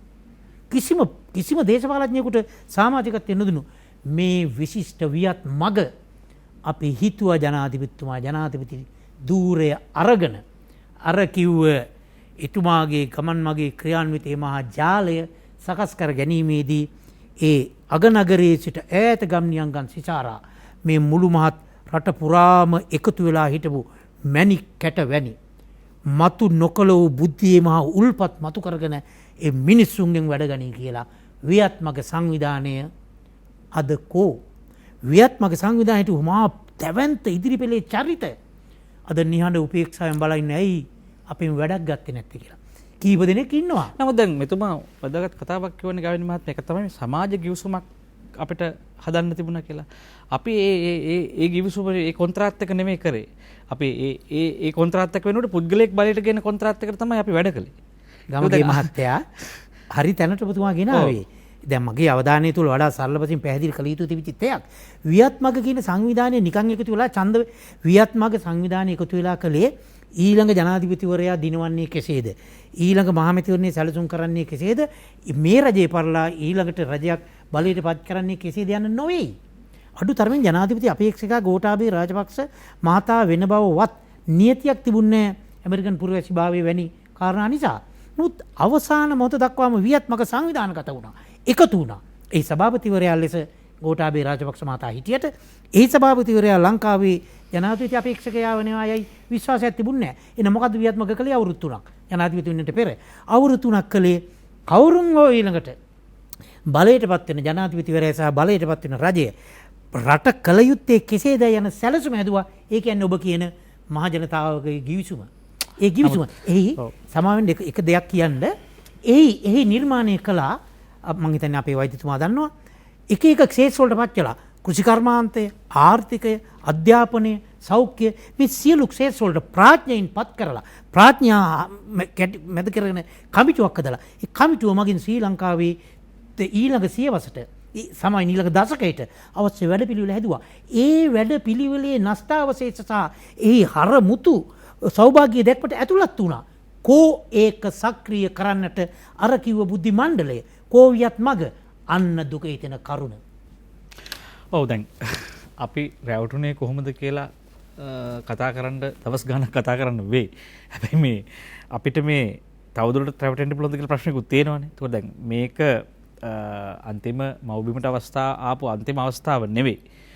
ජනතාව රැවටුණු හෝ අන්තිම අවස්ථාව කරගන්න එපා. මම කියන්නේ ප්‍රධාන කාරණා දෙකක් නේ වසන්ත වණ්ඩාර මහත්මයා. දැන් මේ අපේ ඛේදවාචකයේ අපේ දුක් ගැනවිල්ල එසේම පවතිද්දී මේ ජනතාවගේ ප්‍රශ්න පිළිබඳ දුක් ගැනවිල්ලක් තියෙනවනේ. මේක නවතින්නේ නැති එකක් නේ. ඒතකොට අපි දන්නවා පැහැදිලිවම ගාමිණී මහත්මයා දැන් මේ වතුර කියන්නේ අපි දාන භාජනය හැඩය ගන්න පුළුවන් වතුරට. දැන් මේ මිනිස්සු සාකච්ඡා වෙන මැද්දට ඇවිල්ලා දේශපාලඥයන් නිතරම තමන්ගේ දේශපාලන බීජ වපුරනවා. ඒ කියන්නේ ඒක තමයි ස්වභාවය. දැන් අපිට දශක ගන්නව අත්දකින් තියෙන වසන්ත බණ්ඩාර මහත්තයා. දැන් මේ බඳු මේ වගේ ශක්තිමත් සංවාදයක්යි කියලා වටවුණු සංවාද වාමාංශික දේශපාලනයේ තියෙන විවේචන සහ අනිකුත් ප්‍රගතිශීලී කණ්ඩායම් වෘත්තීය සමිති. දැන් මේ වගේ සක්‍රිය දේශපාලන බලමුළු තිබුණ නැද්ද අපිට? ඒවා දුප්පත්ද? දැන් ඒ දුප්පත්කමේ සාපේද මේ ආපහු විඳින්නේ? මොකද්ද මේක අපේ දේශපාලන සිද්ධාන්තික තේරුම් ගත්තොත් මේ කාරණේ? ඔව් මම පැහැදිලි කරන්න උත්සාහ කරේත් කලින් ඒක ගමගේ මැතිතුමා මෙන්න මේ සමාජ ගිවිසුම කියන සංකල්පය ඉස්සරහට ගෙනල්ලා පාලකයා සහ සමාජය අතර ඇති වෙන ගිවිසුම. අපි ඔහු බලයට ගේන්නේ කුමක් සඳහාද? මොකද්ද අපි බලාපොරොත්තු වෙන වෙනස? මොකද්ද හැරවුම? එතකොට දැන් වියත්මග යම් භූමිකාවක් ඉටු කළා. ඒ ගැන විවාදයක් නැහැ. දැන් ඔය කියන ප්‍රතිපත්ති හැදීම කියන එක ගමගේ මැතිතුමා ඔබතුමා ගියොත් ඔය රාජ්‍ය ආයතන වල කුෂිකර්ම දෙපාර්තමේන්තුව ඔය යන්න ආයතන වලට ඔබතුමාට අර ඩිමෝ බට්ටෙක් වගේ පොඩි වාහනයක් පුරෝලා ගේන්න පුළුවන් ප්‍රතිපත්ති හදපුවා. එක ආණ්ඩුව වලින් ඇවිල්ලා හදලා තියෙනවා ප්‍රතිපත්ති. ඒවා නිකන් සරල ලියවිලි ඒවා ඇතුලේ තියෙන ගොඩක් අපේක්ෂාවන් අරමුණු උපාය මාර්ගික ප්‍රවේශයන් ඒවා තුල දක්නට ලැබෙන්නේ නැහැ. දැන් මේ අපි ආපු ගමන නිදහසෙන් පස්සේ ආපු ගමනේ අපි මේ පහුගිය මැතිවරණ එනකොට අවිල හිටපු සන්දිස්ථානය ඒ විවිධ අත්හදා බැලීම් අසාර්ථක වෙලා තිබුණු යම් සන්දිස්ථානයක්. එතකොට මේ සන්දිස්ථානයේදී වියත්මග වැනි සංවිධානයක් දැක්කේ මේ පුද්ගල චරිත ඇවිල්ලා අහවල් දක්ෂයෙක් ඉන්නවා. ඒ දක්ෂයා අහවල් ආයතනයේ සභාපති කරාම එයා ඒක ගොඩ දානවා. අහවල් එක්කෙනා മന്ത്രി වුණාම එයා ඒක ගොඩ දානවා. එයා ඇමති වුණාම එයා ඒක ගොඩ දානවා කියන එහෙම ආකල්පයකින් කටයුතු කරා මිසක් සමාජයට වියත්මක සංවිධානයෙන් පවා අර 56 සිදුනා වගේ උපාය මාර්ගික හැරවුමක් මේ ආපු ගමන තවදුරටත් යන්න බෑ. ඒක යන්නේ වලකට. දැන් අපිට පේනවා ඒක මේ කොරෝනා වසංගතය නිසාම නෙවෙයි. මේ වලට යමින් ආපු ගමනම තමයි අපි මේ ඒ පාර දිගේම තමයි ගෝඨාභය රාජපක්ෂ මහත්මයාත් මේ බස් රථය පදවගෙන ආවේ. මේ කොරෝනා තත්ත්වය නිසා ඇතිවෙච්ච ලිස්සීම නිසා අපි දැන් සීග්‍රයෙන් ප්‍රපාතයට යන එක හරි. එතකොට දැන් මේ බස් එක මගදී කොහොම හරි නවත්තගෙන තව ඩ්‍රයිවර් මාරු කරා හරි එහෙම නැත්නම් අමතර ඩ්‍රයිවර් කෙනෙක් ළඟින් වාඩි කරා හරි කියලා මේක වෙනස් කරන්න පුළුවන්ද? එතකොට අඩු ගානේ මේ වෙලාවේදීවත් මේ සංවාදය අපි පොඩියට හරි මතු කරන්න ඕන. මේ ආපු ගමන මෙහෙම යන්න බෑ. උපාය මාර්ගික හැරවුමක් අවශ්‍යයි. කොහොමද රටේ නිෂ්පාදන පද්ධතිය ශක්තිමත් කරගන්නේ? කොහොමද මෙවැනි උපද්‍රව වලට මුහුණ දෙන්න හැකි විදියට රාජ්‍ය යාන්ත්‍රණය සහ මේ මහජන මනෝභාවය මහජනයාගේ පැත්තේ භූමිකාව. ඒතර මේ දුෂ්කර අවස්ථාවක දැන් අපි හිතන්න ගහක් වුණත් සීත කාලෙට කොළ හැලිලා ඒ සීත ඍතුවට මුහුණ දෙන්න සූදානම් වෙනවා. ඒතර අපි සමාජයක් ලෙස අපේ දරුවෝ ලෙස අපේ වෘත්තිකයෝ ලෙස නිලධාරීන් ලෙස අපි දැක්ක මේ කොවිඩ් වසංගතය ඇතුළේ මේ නිලධාරීන් වර්ජනය කරන රෝගීන් බිල්ලට දීලා ඔවුන්ගේ ඉල්ලීම් දිනා ගන්න. ඒක මොන තරම් පහත් තත්ත්වයක්ද හිතන්න. ඒක වෛද්‍යවරු වෙන්න පුළුවන් කවුරු වෙන්න පුළුවන් මොන ඒක තරාතිරම වැදගත් නැහැ. මේ වෙලාවේ කුමන ආණ්ඩුවක් බලයේ හිටියත් මහජනයා වෙනුවෙන් කියන්න ඕන. හරි අපි ලෑස්ති අපිට අතිකාල දීමන එපා අපි පැයක් වැඩිපුර වැඩ කරනවා. මේ ජනතාව වෙනුවෙන් මේ දුෂ්කර අවස්ථාව පියවම් වෙනකම්. හැබැයි එහෙම නෙමෙයි කියන්නේ. මේ වෙලාවේ ආණ්ඩුවේ බෙල්ල මිරිකලා අපි මේ අපේ මේ ඉල්ලීම දිනා ගන්න ඕන. එතනට සමාජය ඇවිල්ලා තියෙනවා. ඒක මේ ඓතිහාසික අපේ වගේ සමාජයක හරිම දුක හිතනවා එවැනි තත්ත්වයකට පත්වීම සම්බන්ධයෙන්. අපි එහෙම මිනිස්සු නෙවෙයි. හැබැයි මට ඇමතුම්කරන්ට අවස්ථාව දෙන්න. 0.6 22 83 609 අපි ඔබට සම්බන්ධ වෙලා ඉන්නවා. කෙනෙක් ඉන්නවා අපිට. ඔව් හෙලෝ මම අම්පාරෙන් කතා කරන්නේ විජේසිරි කියලා කෙනෙක්. ඔව් විජේසිරි මහත්මයා. අයිබෝන්. මම දකින්නේ මේ අපේ රටේ 1978 සම්මත කරනු ආණ්ඩු ක්‍රම ව්‍යවස්ථාව මගින් ඔබතුමා රූපවාහිනී යන්ත්‍රයේ හඬ හොඳටම අඩු කරලා දුරකථනයේ මා සමග කතා බහ කරන්න. හොඳයි ඔව්. ඔව් කතා කරන්න. ඔව්. 78 ආණ්ඩු ක්‍රම ව්‍යවස්ථාව මගින් දැනට අපේ රටේ භාවිතා වන මේ මැතිවරණ ක්‍රමය සංශෝධනය කිරීමට බලාපොරොත්තුවෙන් තමයි මේ ආණ්ඩු කීපයක්ම මේ එන්නේ. එහෙත් කිසිම ආණ්ඩුවක් විසින් රටට හිතකර වන ආකාරයට මේ මැතිවරණ ක්‍රමය සංශෝධනය කිරීමේ කටයුත්ත නොකරන්නේ ඇයි කියන ප්‍රශ්නේ තමයි මට තියෙන්නේ. එහෙම කෙරෙනවා නම් මීට වඩා අපිට වඩා හොඳ නියෝජිතයින් සංඛ්‍යාවක් මේ රටට තෝරලා දෙන්න පුළුවන්. ඒ තුලින් මීට වඩා ඔබතුමන්ලා ඔය සාකච්ඡා කරන කාර්යභාරය ඉටු කරගන්න පුළුවන් නේද කියන අදහස මට තියෙන්නේ. ඔව් බොහොම ස්තුතියි ඔබට. ඔබේ අදහසක් ඉදිරිපත් කරේ 0.6 22 83 608 609 අපේ දුරකථන අංක ඔබට එන්න පුළුවන්. මම මොහොතකට මෙතුමා ළඟට මට යන්න අවසර දෙන්න. ගාමිණී මහත්මයා මේ මෙතුමගේ ප්‍රශ්නයක් තියෙනවා මම එක්පසු විමසන්නම්. දැන් මේ ගේන විවේචන දැන් මේ කියන කතා ආණ්ඩුව පිළිබඳව දැක්කේ නැද්ද විපක්ෂය? මේ විපක්ෂය කියන කතාව නේද ඔබතුමාලා මේ පහුවෙලා කියන්නේ? දැන් ඔබතුමාලට මේක ප්‍රමාද වුණාද තේරුම් ගන්නද? විපක්ෂයේ කියන කාරණා සාධාරණ නැද්ද? දැන්ට ආණ්ඩුව පිළිබඳව ගේන විවේචන විපක්ෂයෙන් ගේනවනේ. ඒව වෙනුවෙන්ද මේ පෙනී හිටින්නේ. මොකද්ද මේ අතර වෙනස? ඔව් අර අපේ අසන්නා අපට ඉදිරිපත් කරු ප්‍රශ්නේ එතුමා ප්‍රශ්නයක් ඉදිරිපත් කරන අදහස ප්‍රකාශ කළා.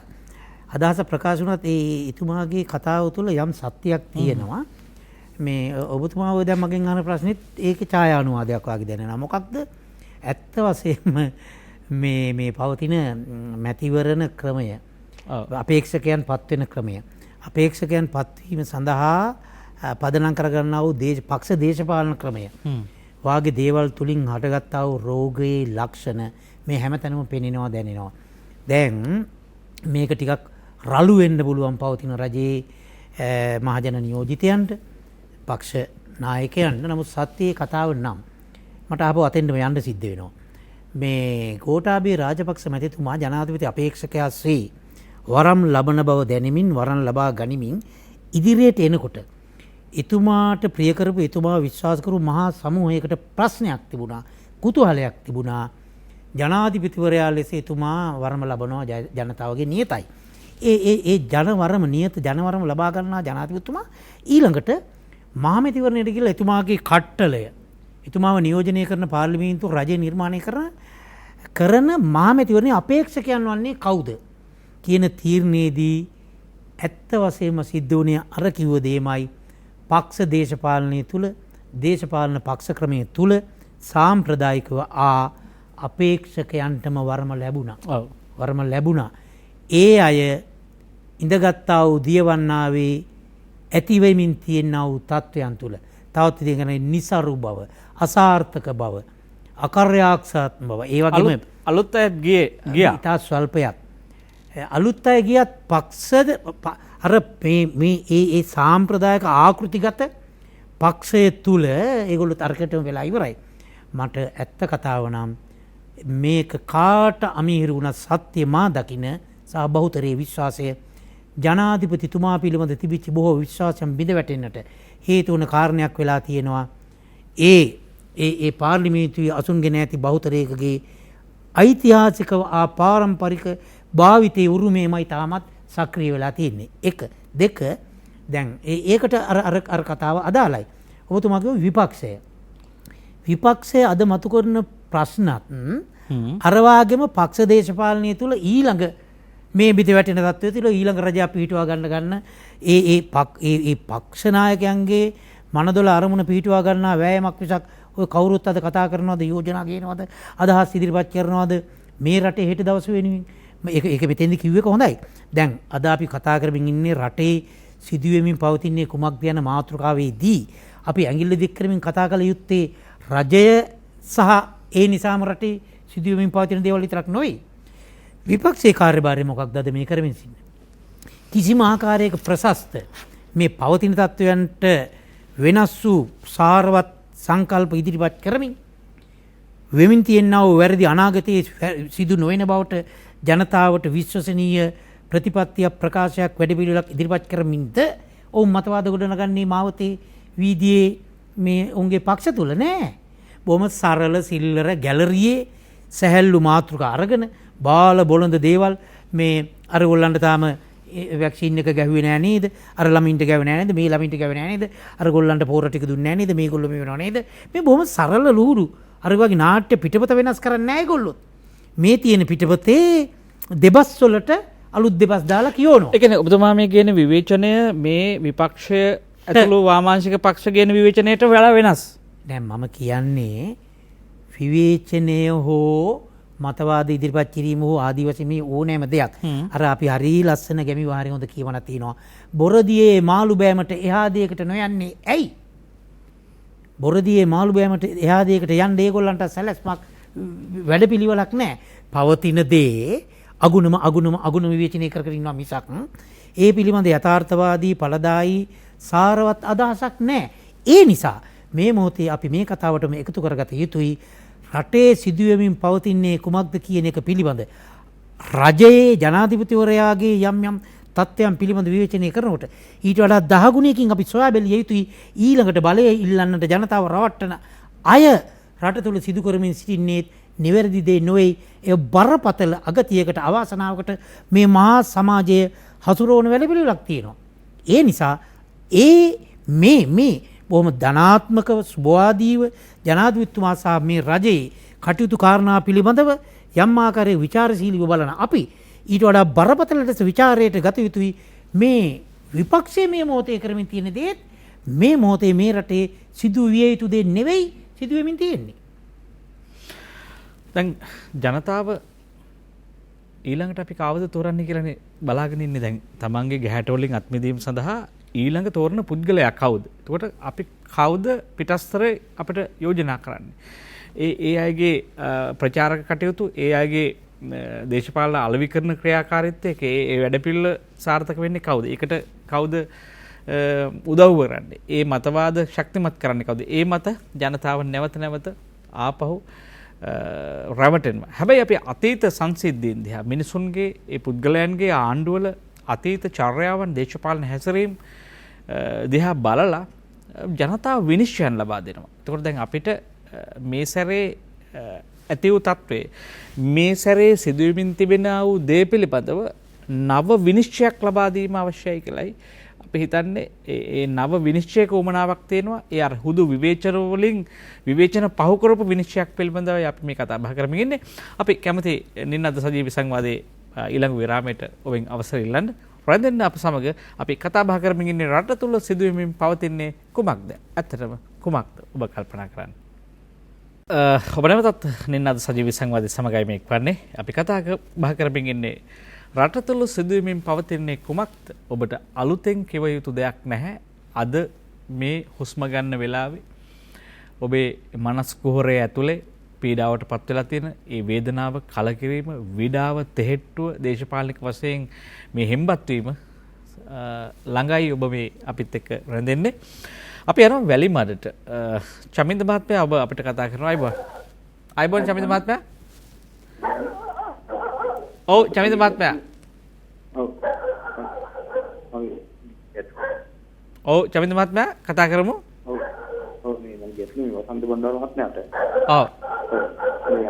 මේ වියත් තමයි මම රට කරන්න උපදෙස් දුන්නේ. ඔව්. ගැටලුව තමයි මේ වයස අවුරුදු 70කට වැඩි මිනිස්සුන්ට මේ සකල් කන්තුරු වෙනවා රුපියල් 2000ක මුදලක්. අඩුම තරමේ මේ කොරෝනා දවස් ටිකේවත් ඒක ගෙදෙට්ටවත් ගෙනත් දෙන්න පුළුවන් මේ දියුණු සමාජයකට කවදා වගේ යන්න පුළුවන්ද කියලා මම අදහස්.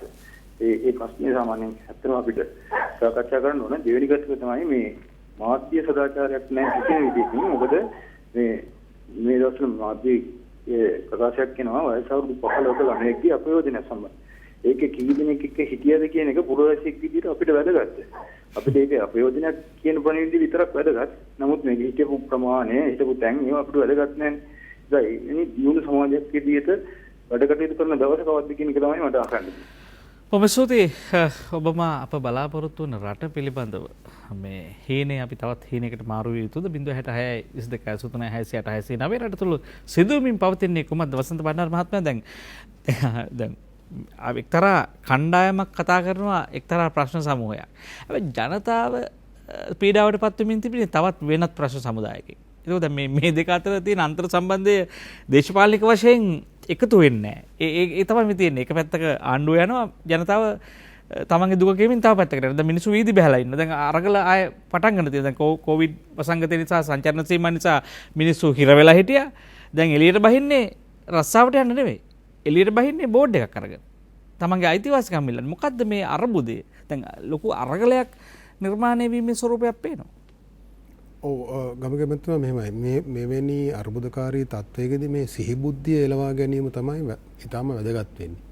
දැන් අපි විවිධ පාර්ශ්ව බලන්න දැන් සමාජයේ එතුමා අපේ වැලිමඩ සහෝදරයා කියපු කරුණ ගන්න දැන් බලන්න එතුමා මාධ්‍ය සදාචාරයත් මතු කරා. මේ අපි මේ පරිහානිය කියන එක හැම පැත්තකින්ම අපිට දකින්න තියෙනවා. 15 හැවිරිදි දැරිවියක් ඒ ලිංගික අපයෝජනේ ඒක වැරදියට වාර්තාකරණය කිරීම මාධ්‍ය සදාචාරයේ ප්‍රශ්නයක් වෙනම හැබැයි මේක සංගවන්න බෑ. මේ සමාජයේ පිරිහිලා තියෙන තරම ඒක පිළිබඳව දිනෙන් දින අහන ප්‍රවෘත්ති වලින් පුදුම විදිහට හදවත කම්පාවට පත් වෙනවා. අපි මොන සමාජයක්ද මේ අවුරුදු 2500ක මේ තියනවා කියන සભ્યත්ව උරුමයේ සભ્યත්ව විඥානය දැන් මොකද වෙලා තියෙන්නේ කියන ප්‍රශ්නේ මේක සිද්ධියකින් මේ සමාජයේ හරස් කඩක් මනින්න කියනව නෙවෙයි මේ. මේවා මෙවැනි සිද්ධීන් තව දහස් ගණනක් තියෙන්න පුළුවන්. මේ මහා සමාජයේ විශාල පරිහානියක් තියෙනවා. සෞඛ්‍ය සේවකයෝ රෝගීන් බිල්ලට දීලා මේ නිශ්චිත මොහොතේදී ආණ්ඩුවේ වැරදි තියෙන්න පුළුවන්. ඒවා වෙන විදියට බේරන්න ඕන. හැබැයි මහජනයා කෙරෙහි වූ අනුකම්පාව ආදරේ ඒක ඇතුලේ පෙන්වන්න ඕන. අවමේ සෞඛ්‍ය සේවකයෝ ගත්තොත්. ඒක රාජ්‍ය යන්ත්‍රණය දැන් හිතන්න ප්‍රාදේශීය ලේකම් කාර්යාලයක ඉන්නවා ගමගේ මැතිතුමා දල වශයෙන් නිලධාරීන් 38 දෙනෙක් මේ විවිධ අමාත්‍යාංශවල වගකීම් ඉටු කරන්න ප්‍රාදේශීය මට්ටමේ. බිම් මට්ටමේ නිලධාරීන් 5 දෙනෙක් ඉන්නවා. දැන් ප්‍රජා පොලිසිය පත් කරොත් 6 දෙනෙක් ඉන්නවා. ලෝකෙ කිසිම රටක මේ තරම් නිලධාරීන් කන්දරාවන් නඩත්තු කරන්නේ නැහැ. හැබැයි මේ අය හිතන්නේ ඒ අයට පත්වීම් දීලා තියෙන්නේ වැටුප් ගෙවල ඒ අය නඩත්තු කරන්න. සහ සම්පත් මොනවා හරි ඔබ කියන පිකට් බෝඩ් උස්සලා හරි මොනවා හරි ආකාරයකට වරප්‍රසාද ලබා ගැනීම මිසක් මහජනයාගේ පැත්තෙන් මොකද්ද වුන් ඉටු කරන භූමිකාව කියන එක සම්බන්ධයෙන් එහෙම ගැඹුරු හැඟීමක් හදවත්වල නැහැ කියන එක පේනවා මේ දුෂ්කර අවස්ථාවක. දුෂ්කර අවස්ථාවල තමයි ගමගේ මැතිතුමා මිනිසුන්ගේ සැබෑ ස්වරූපය පේන්නේ. මිනිස්සු පරිත්‍යාගශීලීද මිනිස්සු අඩියක් ඉස්සරහට තියලා අන් අය වෙනුවෙන් ඉදිරිපත් වෙනවද නිර්භයව මතය ප්‍රකාශ කරනවද දුෂ්කර වෙලාවක වනන්න බෑ මේ මතය නිර්භයව Tamanට මොන පාඩුවක් සිදු වුණොත් ඒක කියන්න ඕන. එහෙම තමයි ඒක නිවැරදි කරගන්න පුළුවන් වෙන්නේ. ඒක බොරුවට ඒක කොලේ වහලා ඒ ගැන කතා නොකර ඔහොම යන් කියලා ඒක කිසිදු විද්වතෙකුට භික්ෂුන් වහන්සේ නමක් විසින් නොකළ යුතුයි. හැබැයි අසාධාරණ විවේචනය කරලා මේක අවුල් කරන එකත් සම්පූර්ණ වැරදි. ඒකෙන් යහපතක් සිද්ධ වෙන්නේ නැහැ. දැන් විපක්ෂය හිතන්න විපක්ෂය මේ රටේ ඔවුන්ටත් එදා මහින්ද රාජපක්ෂ රජයට විවිධ ආකාරයේ චෝදනා සත්‍ය සහ බොරු සියල්ල ගෙනල්ලා මහා විශාල ජනමතයක් හදලා මහා අපේක්ෂාවක් හදලා තමයි බලයට පත් වුනේ. හැබැයි ඇවිල්ලා මාස කීපයකින් ලෝකයේ ලොකුම මහදවල් රටේ මහ බැංකුව කොල්ල කාලා ඒක සමස්තයක් ලෙස මේ මහජන අපේක්ෂාවලට කෙල ගහලා පිස්සු ගමනක් යන්න පටන් ගත්තා. හැබැයි ඒ පිස්සු පාර දිගේම තමයි අපිත් දැන් යන්නේ මේ බස් එක. මේ බස් එකේ ඩ්‍රයිවර් මාරු කරනවා අපි. හැබැයි දෙපැත්තේ වාඩි වෙලා ඉන්න මේ අනිත් කණ්ඩායමත් විපක්ෂය වෙන්න පුළුවන් ආණ්ඩුව වෙන්න පුළුවන්. මේ බස් එකේ දෙපැත්තේ වාඩිලා ඉන්නා වගේ තමයි. මේ සියලු දෙනා මේ බස් එක අරන් යන්නේ මේ ප්‍රපාතයට තමයි. ඒතර කොතන හරි විනිශ්චයකාරයෙක් ඉන්න ඕන, මෙතන හරි ට්‍රැෆික් පොලිස් රාලාමි කෙනෙක් ඉන්න ඕන මේ පාරේ පල්ලමක් දැන් මේක හරවන්න කියන්නේ. දැන් ඒක සිද්ධ වෙන්නේ නැහැ. මේ ඔක්කොම පැමිණිලිකාරයෝ විත්තිකාරයෝ මේ බස් එක ඇතුලේ ඉන්නවා. හරි. දැන් විනිශ්චයකාරයෙක් නැහැ, පාර වැරදි, පාර හරවන්න නැත්තම් ලොකු අනතුරක් සිද්ධ වෙනවා කියලා කියන්නේ. රියදුරු මහත්තයාට අසීමිත බලයක් දුන්නේ 20 වෙනි සංශෝධනය සමගත් කතා කරලා ඔබතුමාලම කිව්වේ නැද්ද මේ රට ඉස්සරහට ගෙනියන්න බොහොම ඍජු නායකත්වයක් ඕනේ, මේ තියෙන ප්‍රජාතන්ත්‍රවාදය හරියන්නේ නැහැ කියලා. ඒ නිසා මේ ඒකාධිපති බලය නැත්නම් විධායක ක්‍රමයේ පිළිබඳ සාකච්ඡාවක් ඇති වුණා. දැන් මේ සමහර ජනතාවගෙන් ප්‍රජාතන්ත්‍රවාදය ගිලිහෙනවා කියලා කියන ජනතාවට ලොකු පාඩුවක්. තව කාගේ හරි අතට කේන්ද්‍රගත වෙන බලය. දැන් මේ මැතිවරණයේදී එසේ වීම ජනතාවට ඉදිරියේදී බලපාන්නේ නැද්ද? පොඩි අනාවැකියක් කිව්වොත් එහෙම බස් එක මේ බස් එක දැන් මෙතෙක් නිදහසෙන් පස්සේ මේ ආපු කසිකබල් බස් එක නෙමේ නැගන යන්නේ අපි. මේ පාර්ලිමේන්තු ක්‍රමය, මේ රාජ්‍ය පාලන ක්‍රමවේදය, මේ නිලධාරී තන්ත්‍රය, මේ නිලධාරීන් තේරීම, මේ පරිපාලන නිලධාරී තන්ත්‍රයේ තේරීමේ ක්‍රමවේදයේම තියෙන අවුල, මේකේ තියෙන සංස්කෘතිය, මේ පරණ කසිකබල් බස් එක තමයි අපි යතුරු දෙනවා. මෙයා හොඳ නැහැ, දැන් එයා බහින්න වෙන එක්කෙනෙකුට යතුරු දෙනවා. එතකොට යතුරු දීලා මේ මග සලකුණු පෙන්නලා තියෙනවා මේ අධිරාජ්‍යවාදයේ සමයේ ඉඳලා මැකෝලිලා ඉඳලා කළු සුද්දෝ ටික පෙන්නපු පාර දිගේ තමයි මේක අරන් යන්නේ. එතකොට දැන් පාරේ අවුල්, දැන් මේ පාත අපිට හම්බ වෙනවා, ලිස්සන තැන් හම්බ වෙනවා, භයානක වංගු හම්බ වෙනවා. දැන් සමාජ අවධානය වැඩිපුර යොමු වෙලා තියෙනවා. ඒතර ගමගෙමතුමා මේකේ ප්‍රධානම දේ තමයි මහජන විශ්වාසය. මහජන විශ්වාසය දිනා ගන්න නැතුව පාලකයෙකුට බෑ. මම ඔය බස් එකේ උදාහරණයක් ගන්නකො, මහජනයා පාරට බහැලා පාර බ්ලොක් කරනවා නම් යන්න බෑනේ. එතකොට මේ ආණ්ඩුව බලයට පත් වෙනකොට විශාල මහජන විශ්වාසයක් තිබුණ වෙනසක් ඇති කරයි මේ බස් එක හරවයි කියලා. එතකොට ඒ හරවන බව පෙන්වන්න, දැනෙන්න දේවල් ටිකක් කරන්න ඕන. ඒක අවශ්‍යයි. ගෙදර දරුවන්ට භාර්යාවට උනත් පියා ආදරෙන් සලකනවා, උන් ගැන සොයා බලනවා කියලා දැනෙන්නේ සංකේතවලින්. ඒ හැසිරීම් වලින්. මහා ලොකු වෙනස්කම් කරලා නෙමෙයි. තියෙන ගේ කඩලා සම්පූර්ණයෙන් අලුත් ගයක් හදලා නෙමෙයි. එදිනෙදා කතා කරන වචන, ආදරය දක්වන විදිය අනුව හැසිරෙන විදිය කුමන හෝ පරිත්‍යාගයක් ඔවුන් වෙනුවෙන් කරනවද? ඒතර තමයි පියා ගැන ඒ ආදරය ඇති වෙන්නේ, හැඟීම ඇති වෙන්නේ. රජයකුත් එහෙමයි. දැන් හිතන්න මහා බැංකු මංකොල්ලය ගැන අපි ලොකුවට කතා කරන්නේ. එතකොට දැන් මේ මහා බැංකු මංකොල්ලයට සම්බන්ධයෙන් දඩුවම් විඳිය යුතු මේ ආයතනයකට ඒ බදු ගෙවල නැති කෝටි ගාණක් අරක්කු සමාගමකට ආය අවසර දෙනවා ඒ ක්‍රියාන්විත පටන් ගන්න. බදු සහනත් එක්ක. එතකොට හිතන්න මොකද්ද මහජනයා තුල ඇති වෙන ආකල්පය? එතකොට මේ ආණ්ඩුව කරන්න තිබුණු පළවෙනි ක්‍රියාවලිය මේ පහුගිය ආණ්ඩුවේ පෞද්ගලික වෛද්‍ය විද්‍යාල හදන්න තියෙන පනත් ගෙනල්ලා ගොන් විදියට මහජන ප්‍රසාදයට ලක් වෙන ඒ වගේ ගොන් වැඩ නෙමෙයි කරන්න තිබුණු පළවෙනි දේ. පනතක් ගේනවා නම් ගේන්න තිබුණු පළවෙනි පනත තමයි මොකද්ද? අල්ලසා දූෂණ වංචා පනතට සංශෝධනය. ඒක මෛත්‍රීපාල සිරිසේන මහත්මයා එතුමාට මොන දොස් කිව්වත් එතුමාත් යම් යහපත් දේවල් කරා. එතුමා ඒ පනත ගෙනාව පාර්ලිමේන්තුවට. දාන්න කිව්වා දැම්ම හැබැයි සම්මත වුණේ නැහැ. ඒ පනත සම්මත කරා නම් මේ බැඳුම් කර හොරුන්ට දඬුවම් දෙන්න පහසු නීතිමය පදනමක් හැදෙනවා. ඒතර ජනාධිපති කොමිසමක සාක්ෂි පාවිච්චි කරන්න පුළුවන් අල්ලස් කොමිසමේ නඩුවකදී. ඒතර මේ සංශෝධනයේ පොඩි සංශෝධනයක්. හරි අද වෙනකන් මේ මහජනයා බලාපොරොත්තු නොවි පහුගිය ආණ්ඩුවේ තක්කඩි පනත් ගේනවා. හැබැයි අර පනත ගෙනාවනම් එක සති දෙක තුනක් ඇතුළත මහජන විශ්වාසය තහවුරු වෙනවා. හරි මේ ආණ්ඩුව කිව්වා වගේ හොරුන්ට දනුවම් දෙනවා. එමෙ හොරුන්ට දනුවම් දෙන ආණ්ඩුවක් ඇතුලේ මහා හොරු ඉන්නත් බෑනේ. ඒතර කෙටි කාලයක් හරි මේ විශ්වාසය ඇති වෙනවා. හරි දැන් ඒ වගේ කළ යුතුම දේවල් මේ බස් එක හරවනවා කියන්නේ පල්ලමක දිගේ 60ට 60 එලවගෙන යනවනම් මග සලකුණු මොනවත් බලන්නේ නැතුව එතකොට මහජනයාට විශ්වාසය ඇති වෙන්නේ නැහැ. මෙයා හරවන්න නෙමෙයි යන්නේ, මෙයාත් යන්නේ පල්ලමට කියලා. එහෙනම් හරවන බව නම් අඩු ගානේ සිග්නල් දාන්න ඕන. මේක හරවන්න සූදානම් කියලා සාකච්ඡාවක් ඕන බස් එකේ ඉන්න මිනිස්සුන්ට කියන්න ඕන මම දැන් මේ බස් එක හරවනවා කියලා. එතකොට එහෙම කරා නම් මේ විදියට යම් ආකාරයක මහජන විශ්වාසය මහජනය කියන්නේ දැඩි ලෙස බලාපොරොත්තු දේවල් ප්‍රමාණයක් තිබුණා. ඒකෙත් මම අවසානයේ මේ වරද දකින්නේ මේ වියත්මක පමණක් නෙමෙයි මේ සියලු සංවිධාන මේ කොටුව හැදුවේ නැහැ. මේ ප්‍රතිපත්ති මේ රාමුව හැදුවේ නැහැ. බොරුවට පොත් ලිව්වට අධ්‍යාපනය මෙහෙම වෙන්න ඕන අරක මෙහෙම වෙන්න ඕන කියලා මේ පාරේ මග සලකුණු ඇන්දේ නැහැ. හරි? මේ අහසේ තියෙන වෙන සිත්තම් අඳිනවා ඇති පොත්වල ලියනවා ඇති. නමුත් අර මේක හරවන්න ඕනේ මෙතනින් හරවලා යන පාර මෙන්න මේ වගේ. ඒ පාර හරිද කියලා බලා ගන්නත් මග සලකුණු බොහොම මේ විශිෂ්ට විදිහට කරන්න තිබුණා. ඒක අතපසු වුණා. දැන් අද විපක්ෂය ගන්න. දැන් ඔබතුමා මේ විපක්ෂයේ භූමිකාව කියන්න එපා. ඒතර දැන් බලන්න විපක්ෂය කියන්නේ හතර ගාතෙන් වැටිලා මහජනයා අතර අප්‍රසාදයට පත් වෙලා කුජීත වෙලානේ පරාජයට ලක් වුණා.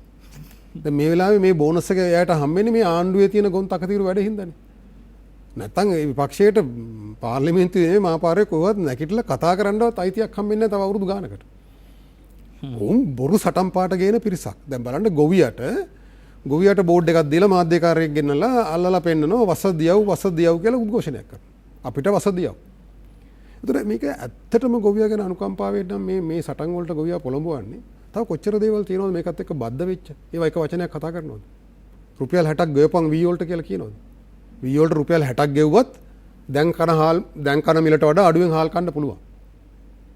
පොහොර ක්‍රමානුකූලව අඩු කරන්න ඕනේ. එතකම් පොහොර සානාධාරයේ මුදලින් ගොවියට ගෙවන්න ඕනේ කියලා ඉල්ලීමක් කරනවද? ඔය විපක්ෂයේ වසදියව් කියලා උද්ඝෝෂණ පොළඹන කට්ටිය. කියන්නේ නැහැ. ඒතර ගොවියට යහපතක් වෙනවනේ. නෑ ගොවියට යහපතක් වෙන්න ඕනේ නැහැ ඒගොල්ලන්ට. ඒගොල්ලන්ට මොන හරි ආණ්ඩුවට ගල් මුල් වලින් ගහන්න. අවංකවම මේ ගොවියා මේ දුකෙන් මුදව ගන්න හරි රටේ නිෂ්පාදන පද්ධතිය ශක්තිමත් කරන්න නෙමෙයි මේ කතා කරන්නේ. මේ රටේ ගොවි පවුල් ලක්ෂ 20ක් දුෂ්ට මූල්‍ය මේ සුද්ධ මූල්‍ය වහල් භාවයක ගිලිලා ඉන්නේ. ඔව්. පවුල් මිනිස්සු සියදිවි නසා ගන්නවා. යාපනයේ විතර කාන්තාව 26 දෙනෙක් සියදිවි නසා ගන්න තියෙනවා. මේ සුද්ධ මූල්‍ය සමාගම් වල තියෙන දුෂ්ට මුදල් අය කිරීමේ පොලි අය කිරීමේ ක්‍රමවේදය හින්දා. ඔව්. ඒතර මේ දැන් වසදියව් කියලා උද්ඝෝෂණ වලට බස්සන විපක්ෂයේ මිනිස්සු කියනවා ආණ්ඩුවට හදපන් මේ නැවත ගොවි ජන බංකුව ආරම්භ කරපන් කරලා මේ ගොවියෝ ටික නිදහස් කරගනින් සුද්ධ මූල්‍ය ණය උගලෙක් කියලා. ඒක කියන්නේ නැහැ. වසදියව් කියලා විතරයි කියන්නේ. ඒතර මේ බස් එක ඇතුලේ ඉන්න විපක්ෂයේ කියන පැත්තේ වාඩිලා ඉන්න අයත් ඔහොම යන් කියලා මේ අරන් යන්නෙත් මේ බස් එක මේ කැලේ පාරෙම තමයි.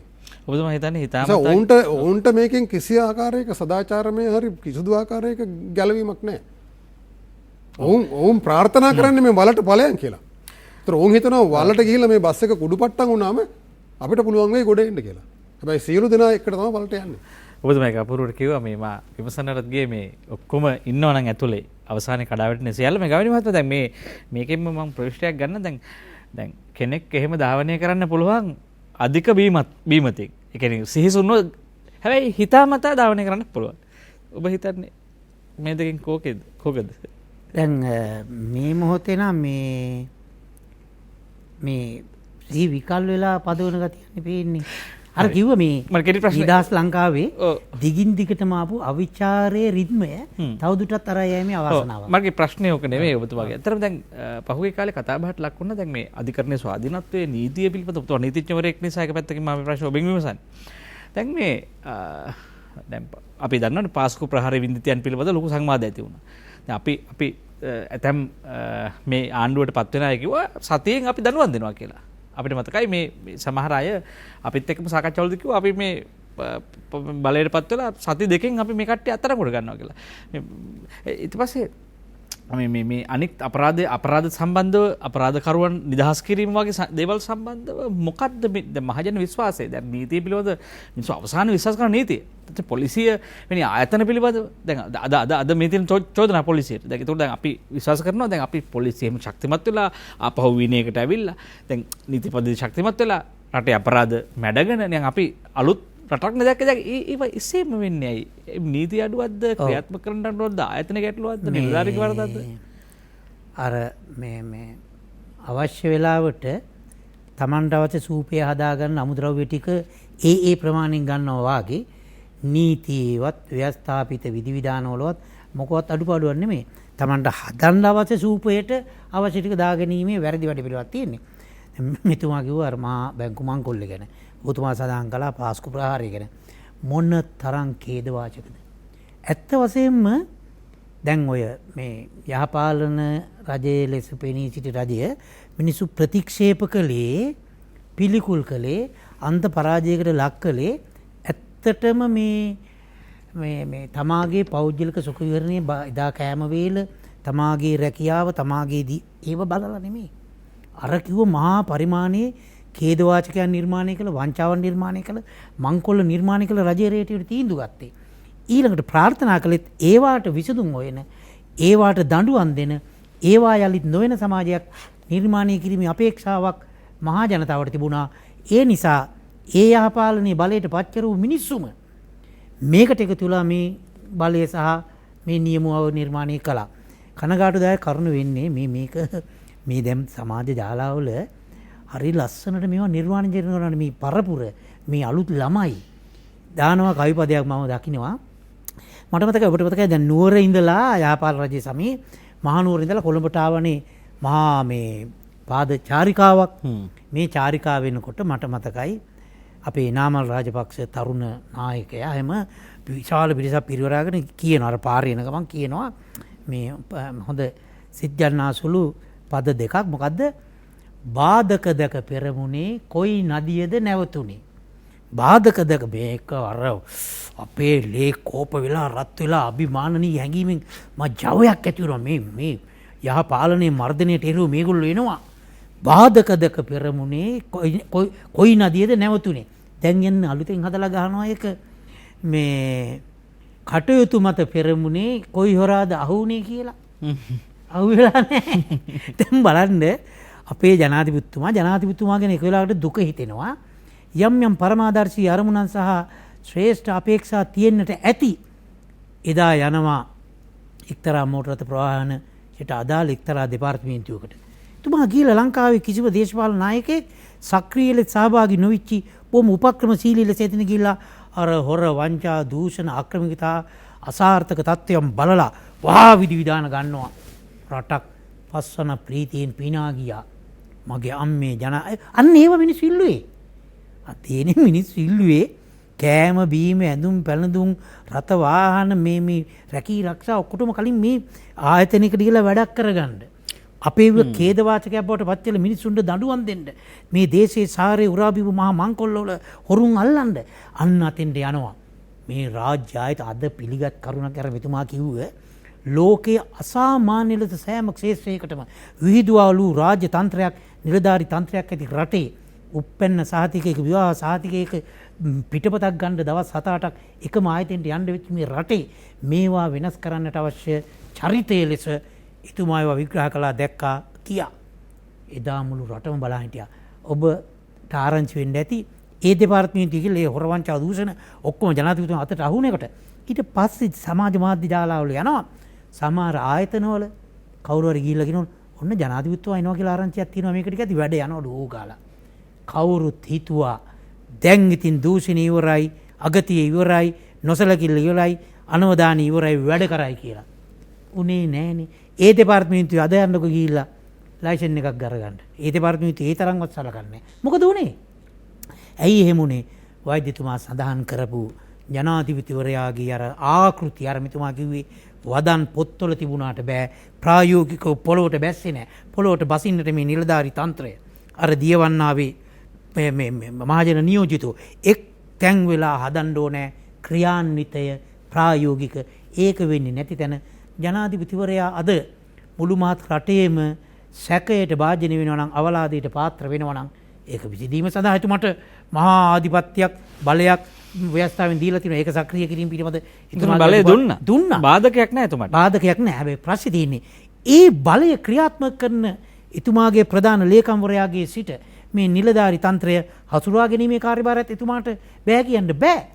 දැන් සමහරක බලන්නකො ජනාධිපතිතුමා පව් ජනාධිපතිතුමාට ඕනකම තියෙනවා වැඩ කරන්න දෙන්නේ නෑනේ. ඉතින් වැඩ කරන්න දෙන්නේ නැත්නම් එතන තියෙන එතුමා වැඩ ගන්න දන්නේ නැහැ කියන එකනේ. බලය තියෙනවනේ. අර ඔබතුමා කිව්ව අධිකරණේ තියෙනවා. රාජ්‍ය පරිපාලන රීති ව්‍යුහය තියෙනවා. ආයතන සංග්‍රහ තියෙනවා. බලය තියෙනවා. ඉතින් මේක එතුමා ජනාධිපතිතුමා නෙමෙයිනේ නාගරික සංවර්ධන අධිකාරියේ ලේකම්වරයා හැටියට අර මහා වැඩ විස්මිත වැඩ කරලා පෙන්නුවේ. 30 වසරක යුද්ධේ නිමා කරන්න අදාළ තීරණ ගත්තේ. ඒත් මේ රටේ ওই නිලධාරි තන්ත්‍රය ඔය බලකායන් සමගම කොළඹ සුරපුරක් බවට පත් වෙමින් තිබුණනේ. මොකද්ද උකටලීභාවයක්. මොකද්ද අවාසනාවක්. මේ අවාසනාව තමාගේ ඊළඟ වාසනාව බවට පත් කරගන්න විපක්ෂය අර අපි කතා වුණා වගේ මේ උඩින් යන අර කරුණු කාරණා අතපත ගාමින් උසිගන්නමින් ජනතාව යලිත් කුලප්පු කරමින් ඛේද වාචකයේ බවට පත්වන්නේ බලයට එන්න හදන අයට මේ පවතින රජය සහ නායකත්වය පාර කපනවා නම් ඒ දේශයේ මලගමට පාර කැපීමක්. මේක පොදු ප්‍රශ්නයක්. මේ ඔබතුමාලා කිව්ව කාරණාවලින්මයි මතුවෙන කාරණයක්. දැන් ඊළඟ රජය පත් කරන්නේ ওই වියත්මග හෝ ඔබතුමාලාගේ ඒ කතා හා දේශන නෙවෙයි මේ ඒ රජයේ වැඩපිළිවෙලම කියලා. ඒ කියන්නේ ඊළඟ තව රජයක් බලයට පත් කර යාපාලන ආණ්ඩුවේ වැඩපිළිවෙල විසින් තමයි මේ ආණ්ඩුව පත් කරන්නේ. ඒක දැන් ආණ්ඩුවක වික්‍රමයක් නෙවෙයි අර පවතින රජයේ දුර්වලතාවයෙන් අරකපත් වෙන්නේ. කලකිරීම. කලකිරීම. දැන් මේක එක්තරා සංස්කෘතියක්. වසන්ත බණ්ඩාර මහත්මයා දැන් මේ දැන් අපි දිගින් දිගටම මේ නවරජයේ පත් වෙනකොට අපිට තිබ්බ විශාලම අර්බුදය තමයි මේ රටේ මූල්‍ය අර්බුදය. ඒ වෙළඳපොළ සහ අපේ ආනයන අපනයන ප්‍රතිපත්ති සහ විදේශීය සමාගම් සහ අපි තිබු අන්තර්ජාතික ගිවිසුම් මේ ගෝලීය ආර්ථික ප්‍රතිපත්ති එක්ක අපි ගැටෙන විදිය, අපි ගැටෙන ආකාරය. දැන් ජාතික ආරක්ෂාව පිළිබඳ විතරක් නෙවෙයි අපි පරමාදර්ශයන් දැක්කේ ජනාධිපතිතුමාගෙන් අපි දුටුවා මේ බොහොම ගෝලීයකරණයේ මේ ගෝලීය වෙළඳපොළ ඉස්සරහා එතුමා මේ නොනැමෙන හිසක් හැටියට වැඩ කරයි කියලා. ඒකට පොඩි බොහෝ විවේචන තියෙන පොඩි දේවල් නවත්තලා තාම මේ කාර් නවත්තලා ඇපල් තියෙනවා කියලා කියන්නේ. දැන් ඒ වගේ මේ අපේ නිෂ්පාදන පද්ධතියට උදව්වක් වෙලාම නැද්ද? දැන් මොකද්ද අපිට මෙතනින් එහාට මේ කරනවා නම් කරන්න තියෙන ප්‍රවේශය? ඔව් මෙහෙමයි ගමගමතුමා මම මේ පුද්ගල චරිත විවේචනය කරන්න නෙවෙයි මම නිකන් මේ පොදු සමාජයේ තියෙන පිළිගැනීමක් කළමනාකරන දැනුම් පද්ධතිය වල තියෙන නායකයෝ ඉන්න වර්ග දෙකක්. එකක් තමයි උපාය මාර්ගික නායකයෝ. අනිත් පිරිස ඔපරේෂනල් ක්‍රියාකාරීත්වය. ඔවුන් සමහරට දවසට පැය 15-20 වැඩ කරනවා වෙන්න පුළුවන්. එතකොට උපාය මාර්ගික නායකයා කියන්නේ උදාහරණයක් විදිහට ගත්තොත් එහෙම ලයිට් පත් වෙන ස්විච් එක හොයාගන්න එක්කෙනා. ඔහු ස්විච් එක හොයාගෙන ස්විච් එක දානවා ලයිට් පත් වෙනවා. අර ඔපරේෂනල් නායකයෝ බොහෝ විට කරන්නේ ඔහු ස්විච් එක හොයාගන්න මහන්සි වෙන්නේ නැහැ. එහෙම නැත්නම් ඒ ගැන දන්නේ නැහැ, ඒක තියෙන තැන දන්නෙත් නැහැ. ඔහු කරන්නේ කණුවෙන් කණුවට නගිනවා. කණුවකට නගිනවා, වයර් එක කපලා ගැට ගහලා ලයිට් එක පත්තු කරලා බහිනවා. ඊළඟ කණුවට නගිනවා, එතනත් ලයිට් එක පත්තු කරලා බහිනවා. එතකොට අද මේ රටේ පාලන තන්ත්‍රය දිහා බැලුවම අපිට පේන්නේ අර ස්විච් එක දාන පාලන තන්ත්‍රයකට වඩා අර කණුවෙන් කණුවට නැගලා වයර් කපලා ලයිට් දාන්න මහන්සි වෙන පාලන තන්ත්‍රයක්. ඒතර මෙන්න මේ රටේ අරක මිනිසුන්ට පේනවනේ. මාර කියපු මේ බස් එක හරවන්න දැන් අපි උත්සාහ කරනවා ඩ්‍රයිවර් වෙනුවට හරි එහෙම නැත්නම් ළඟින් තව පාර දන්න කෙනෙක් වාඩි කරලා හරි ගියර් එක මාරු කරලා මේක බේරන්න පුළුවන් කියලා. අපි හැබැයි විශ්වාස කරන්නේ නැහැ. කෙටි කාලීනව පුළුවන් වේ. දැන් එතුමාට බැසිල් රාජපක්ෂ මැතිතුමාට මම හිතන්නේ අර මුදල්ම තියෙනවා 17ක්ද කොහෙද ආයතන 55ක් විතර තියෙනවා. නීති 52ක් එතුමා යටතට එනවා. ඉතින් එතුමාට යම් කෙටි කාලීනව දේවල් ප්‍රමාණයක් කරන්න පුළුවන් වෙයි මේ අර මුදල් මහජනයා අතරට යවන්න, මහජනයාට යම් සහන ප්‍රමාණයක් දෙන්න. ඒ ආදි වශයෙන්. හැබැයි නමුත් එතුමා නෙවෙයි, සක්‍රයා නෙවෙයි, සක්‍රයාගේ පුතා වයිමාවත් මේ ආර්ථිකය මේ ප්‍රපාතයෙන් ගලව ගන්න බෑ අර නිශ්චිත ස්විච් ටික දාන්න නැතුව. ඔව් මට ඇමතුමකට යන්න දෙන්න. කාලිදාස මහත්මයා ඉන්නවා බණ්ඩාර වෙලින්. අය බොරපිට. අයිබෝ මචං. ඔව් ඔබතුමා ඔව් කතා කරන්න. මම මේ බණ්ඩාර වෙලින් කාලිදාසන්. ඔව් කාලිදාස මහත්මයා ඔබේ ගැටලුව යොමු කරන්න. සුද විවාදයක් යන්නේ රටට අවශ්‍ය වෙන මොහොතකදී අවශ්‍ය වෙන විවාදයක් යන්නේ. ඇත්තටම සතුටු වෙනවා විවාදයේ මේ රූපාණි යන්ත්‍රයෙන් ගෙනහපු එක. මේ මම කියන්න ලෑස්ති වෙන්නේ ඔව් ජනාධිපතිතුමා බලයට එනකොට 69 ලක්ෂයේ ඡන්දය දුන්නාට එයා හරි මග තමයි හිටියේ. පස්සේ ඔය 225ම ගිහලා වාඩි වුණාන් පස්සේ තමයි මේ බස් එක වැරදි මාර්ගයට යොමු වුනේ. ඒක තමයි මගේ අදහස. ඔව් මම දන්නේ ඔබතුමා පැය ගානක කතාවක් ඔබතුමා වචන දෙක තුනකට ගොනු කරා කියලායි මගේ විශ්වාසය. බොහොම ස්තුතියි කතා කරාට මේ ආසාව තියෙනවා මේ වසන්ත බණ්ඩාර මහත්මයා. ඔව් එතුමා කාලිදාස මහත්මයා වැදගත් කතාවක් කිව්වේ. හැබැයි ඉතින් ජනාධිපතිතුමා ගොඩ වුණෙත් අර 225 ගොඩ වුණෙත් අර తాවකාලිකව නවත්තලා තිබුණු මේ බස් හෝල්ට් එක තිබුණු අර පරණ බස් එක පරණ පාරෙම ආපු එකේ තමයි 225 නගලා ඉන්නෙත් ඒක ජනාධිපතිතුමා ඩ්‍රයිවර් නගලා ඉන්නෙත් ඒකේ. ඉතින් මේ පාරෙන් මේක හැරෙුවේ නැත්තම් මේ පාර හැරෙව්වා කියලා දැනගන්න නම් අර ස්විච් එක හොයාගත්තා කියලා දැනගන්න නම් යම් නිශ්චිත උපාය මාර්ගයක තීන්දුව ටිකක් ගන්න තියෙනවා. මේ කාර්යාල වලට කඩා පැනලා කාර්යාල වලට ගිහිල්ලා සේවකයෝ හම්බෙලා ගම් වලට ගිහිල්ලා මිනිසුන්ගේ විස්තර අහලා ඒවා හොඳ දේවල් කමක් නැහැ. ඒවා දේශපාලන ප්‍රචාරකවාදී විදියට සහ මහජනයා රාජ්‍යපාලකයා අතර යම් සම්බන්ධය තොරතුරු බිම්මට්ටමේ තොරතුරු දැන ගැනීම සඳහා හොඳයි. ඒවා වෙලා තියෙන වලට කරාට කමක් නැහැ. හැබැයි අර ස්විච් ටික හොයාගෙන දාන්න ඕන. මේ ආර්ථිකයේ නිෂ්පාදන පද්ධතිය ශක්තිමත් කරන්නේ කොහොමද? මේ ආනයන කරුවන්ට සහන දෙමින් ඔවුන්ගේ මඩිය තර කරමින් ඔවුන්ගේ දූෂිත ගනුදෙනු වලට ඉඩ දෙමින් කිසි දවසක මේ රටේ නිෂ්පාදන පද්ධතිය ගොඩ ගන්නත් බෑ. මේ ගොවියාට මේ නිෂ්පාදන පද්ධතියේ ඉන්න මේ රටේ ජනගහනයෙන් 50ක් කුඩා පරිපාලන නිෂ්පාදකයෝ ගොවියාගේ ජීවිත වෙනස් කරන්න බෑ. ඒක බැසිල් රාජපක්ෂ මහත්තයා නෙවෙයි මා කිව්ව සක්‍රයාගේ වයිමයි ඔය ඉන්න සියලු දෙනා යම රජ්ජුරුවොත් ඇවිල්ලා උදව් කරත් මේක කරන්න බෑ. අම දැන් GSP ප්ලස් සහනය වගේවා ඉවත් වෙනකොට මේ රට තවදුරටත් ආර්ථිකව ප්‍රපාතයට යන අපි ගන්න ඕන නැති රටවලින් ණය ගන්න වෙලා තියෙනවා. අපේ ජීවන බර විතරක් නෙවෙයි ණය බර ඉහළ යනවා. දැන් මේක ප්‍රධාන සිදුරක් ශ්‍රී ලංකාවේ. දැන් මේ සිදුර වහන්න හැම පාලකෙක්ම පොරොන්දු වෙනවා ජනතාවට. අපි ණය බර අඩු කරනවා. ඒක වෙන්නේ වෙන ස්වරූපයක් නෑ. මොකද්ද ඒක? ඔයක තමයි අපිට මේ ස්විච් එක හොයාගන්න නැතුව කණු දිගේ නැගලා ලයිට් දාන පාලකයෝ තමයි මේ කාලය තුලම අපේ රටේ පහළ වුණේ. ඉතින් ඒකට එක මහජනයා කෑ ගහනවා නම් ස්විච් එක තියෙන්නේ අන්න අතනයි ස්විච් එක දාන්න ජනාධිපතිතුමනි කියලා ඒ ස්විච් එක හොයාගන්න පහසු වෙනවා. එහෙමත් නැහැ. මහජනයාගේ පැත්තනුත් නැහැ. විපක්ෂය කරන්නේත් පාර වරද්දන එක. මා කිව්වේ දැන් ජනාධිපතිතුමා හොඳ යහපත් තීන්දුවක් ගත්තා මේ නිෂ්පාදන පද්ධතිය පරාදීනත්වයෙන් ගලව ගන්න මේ රසායනික පොර භාවිතය අවම කරලා අපේ දේශීය ස්වභාවික ගොවිතැන් ක්‍රම වලට යන්න ඕන. හොඳ දෙයක්. ඒතකොට දැන් එතකොට විපක්ෂය මොකද්ද කරන්නේ? පාර වරද්දන්න. හරි? වසදියව කියලා උද්ඝෝෂණයක් කරනවා මිසක් ඊළඟට කළ යුතු දේවල් පිළිබඳව බලපෑම කරන්නේ නැහැ. කොහොමද මේ නිෂ්පාදන පද්ධතිය පරාදීනත්වයෙන් ගලව ගන්නේ? කොහොමද මේ ආනයන සීමා කරලා දේශීය නිෂ්පාදනය උඩට ගන්නෙ? එතකොට එහෙම මුල් අවස්ථාවේදී එහෙම තීන්දුව ගන්නකොට මහජනයා අතර යම් අසතුටක් ඇති වෙන දේවල් සිද්ධ වෙන්න පුළුවන්. ඒතර ඒව ගැන දැනුවත් කරලා කොහොමද ඒක කළමනාකරණය කරන්නේ? මහජනයා එක සංවාදයට යන්න ඕනේ. අපි මේ වී ගොවිතැන නගා සිටවමු. අපේ රටේ ආහාර සුරක්ෂිතතාවය. වී ගොවි පවුල් ලක්ෂ 20ක් ඉන්නවා. ඒ අයගේ දරුවන්ට ඒ අයට යහපත් ලෙස ජීවත් වෙන්න අවම ආදායමක් අවශ්‍යයි. වතුකම් කර රුපියල් 1000ක් හම්බ වෙනවා නම් දවසට ගොවියට හම්බෙන්නේ රුපියල් 500යි මාසෙට. මේ ආණ්ඩුවේ හැදුනේ වසන්ත බණ්ඩාර මහත්මයා මේ ප්‍රගතිශීලී මිනිස්සුත් එකතු කරලානේ මේක හැදුවේ. උදාහරණයකට ගත්තාම දැන් ඇතම් ශ්‍රී ලංකන් දේශ පක්ෂය වැනි පක්ෂවල සමාජිකයන් ජේෂ්ඨයින් හිටියා. එතකම මේ ඇතම් අපි දන්නවා තව වාමාංශික යම් නැඹුරුවක් තියෙන මිනිසුන් හිටියා. පක්ෂවල වෙන මතවාද තිබුණා. හැබැයි ඒ අයගේ භූමිකාව අහුසි වෙන්නේ නැද්ද මෙතන? ඔවුන්ගේ බලාපොරොත්තු කියන්නේ ආණ්ඩුව ඇතුළේම න්‍යායික වශයෙන් දෙදරා යමක් සිද්ධ වීමට හේතු වෙන්නේ නැද්ද ඉදිරියේදී මේ කාරණා? ඔව් අත් වශයෙන් මෙහෙමයි. දැන් මේකේ අපි බස් එක හිමීට ප්‍රපාතයේ දෙසට යනකොට මුල් අවස්ථාවේදී පාර දෙපැත්තේ ගස් තියෙනවා, මල් වැවිලා තියෙනවා. ඉතින් අපිත් ඒක සත්තු ඉන්න කුරුල්ලෝ ඒවා බල යනවා. ඒක හරි. හැබැයි එක්තරා තැනකට යනකොට අපිට දැනෙන්න පටන් ගන්නවා මේක දැන් නම් යන්නේ ප්‍රපාතයට කියලා. අන්න එතකොට බස් එකේ ඇතුළේ ඉන්න කට්ටිය කෑ ගන්න පටන් ගන්නවා. අර විපක්ෂයේ කියන පැත්තේ වාඩිලා ඉන්න අය, ආණ්ඩුව කියන පැත්තේ ඉන්න අය ওই 225ම කෑ ගන්න පටන් ගන්නවා. ඒ අවස්ථාව නෙවෙයිද මේ අවස්ථාව? තාමත් නෑ. තාමත් උන් අර ගස්වල කුරුල්ලෝ බලමින් යන්නේ කියලා මට හිතෙන්නේ. හැබැයි තා චුට්ටක් ඉස්සරහට ප්‍රපාතයට යනකොට ජනාධිපතිතුමා ඒ කියන්නේ ඩ්‍රයිවර් වුණ හැත් මේක තේරුම් ගනි. මේක යන්න බෑ. මේක යන්නේ ප්‍රපාතයට. ආපසු හරවන්නත් බෑ. රිවර්ස් ගියර් එකේ යන්න බෑ.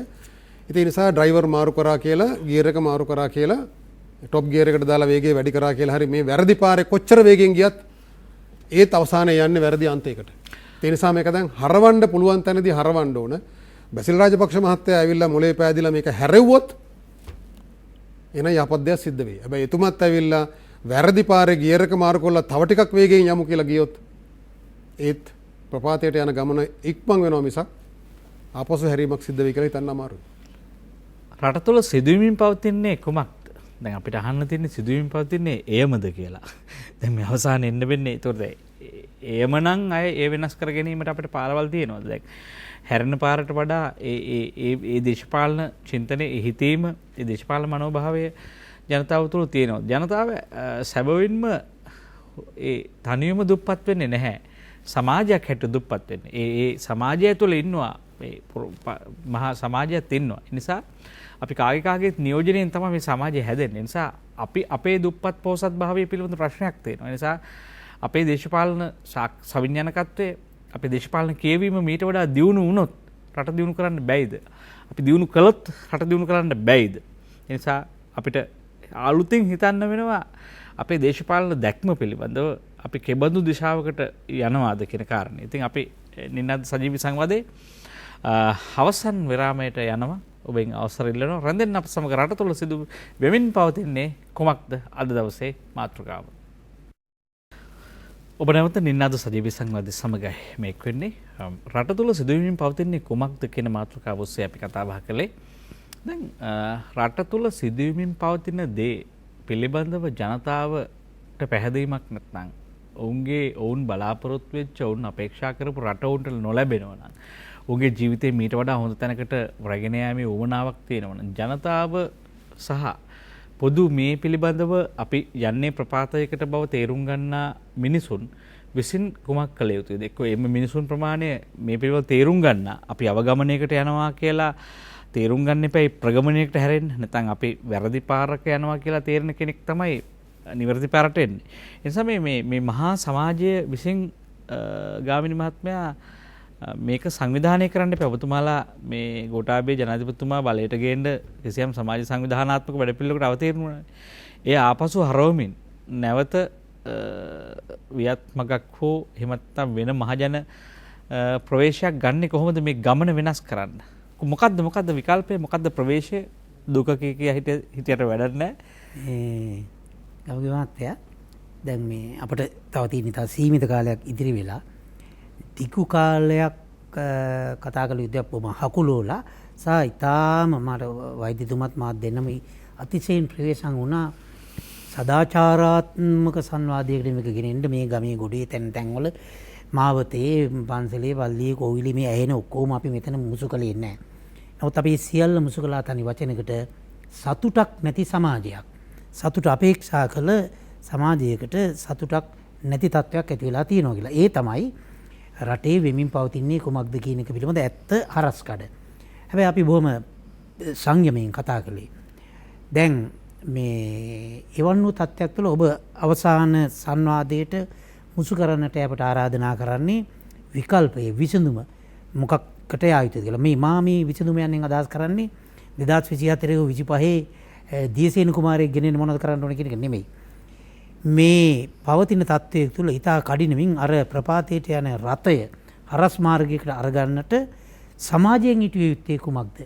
මේ මහා සමාජය මොන වගේ මට්ටමක මේ දේශ බැලිය යුතුද කියන එක වෛරයෙන්, ද්වේෂයෙන්, කෝපයෙන් දැන් සාධාරණ වෙන්න පුළුවන් ආවේගයන්. මොකද මහා බලාපොරොත්තු දල්වකට තමගේ පක්ෂය අමතක කරලා, ජාතිය අමතක කරලා, ආගම අමතක කරලා ඇවිල්ලා එක්තරා කඳවුරක් ශක්තිමත් කළානේ. ඒ සියල්ල ඊට නොයිති දැන් උකුටෙලි වෙන මිනිස්සුන්ට ද්වේෂයක් වෛරයක් ඇති වෙන එක සාධාරණ වෙන්න පුළුවන්. සා විශේෂයෙන්ම අපි කලින් සඳහන් කරපු අර මේ මංකොල්ල, හොර දූෂණ, ඛේද වාචක වලට දඬුවම් නොදෙන කල, හුරුන් නොසොයන කල ඇති වෙන්න පුළුවන්. නමුත් මම විශ්වාස කරනවා දැන් නව ප්‍රබුද්ධකරණයකට මේ සමාජය යා යුතුයි. ප්‍රබුද්ධයයි මා අදහස් කරන්නේ අර වියත්මකට හැමතැනම එකතු කරලා ගුතුම්, බුද්ධමුතුම්, විද්වතුන්, වෘත්තිකයන්, ව්‍යවසායකයන් කියන එක්තරා කණ්ඩායමක් නෙමෙයි. ඈත ගම් නියංගම් සිසාරා ඉන්න ඈත ගැමි ගොවි කම්කරු මිනිසාගේ සිට සියල්ලෝම මේ රටේ මතවාදයන් නිර්මාණය කිරීමේ වැඩි හැකියාවක් ඇති පිරිසක්. ඒ නිසා මේක යථාර්ථවාදීව දකින්නට ඕනේ. මේ දියසෙන් කුමාරවරු උපදින්නේ නැහැ මේ පොළොවේ.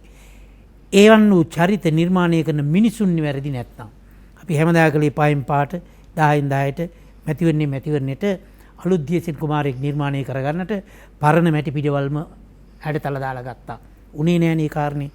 ඒ නිසා අපි යෝජනා කරනවා මේක මම නෙමෙයි.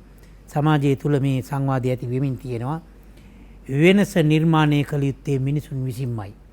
ඔය කිව් ඕනෑම දේශපාලන පක්ෂයක් හෙට දවසේ එක් කරන්නේ තමගේ පක්ෂයේ අනන්‍යතාවය, පක්ෂයේ මුල් පෙළේ ඉන්න නියමෝ ටික ඊළඟ තැන අසුන් ගන්නවන්න. දැන් ඒ උදාහරණයකට කියනවා නම් හිනාට යනවා හිනා වෙන එක පවුද දන්නෙත් නැහැ.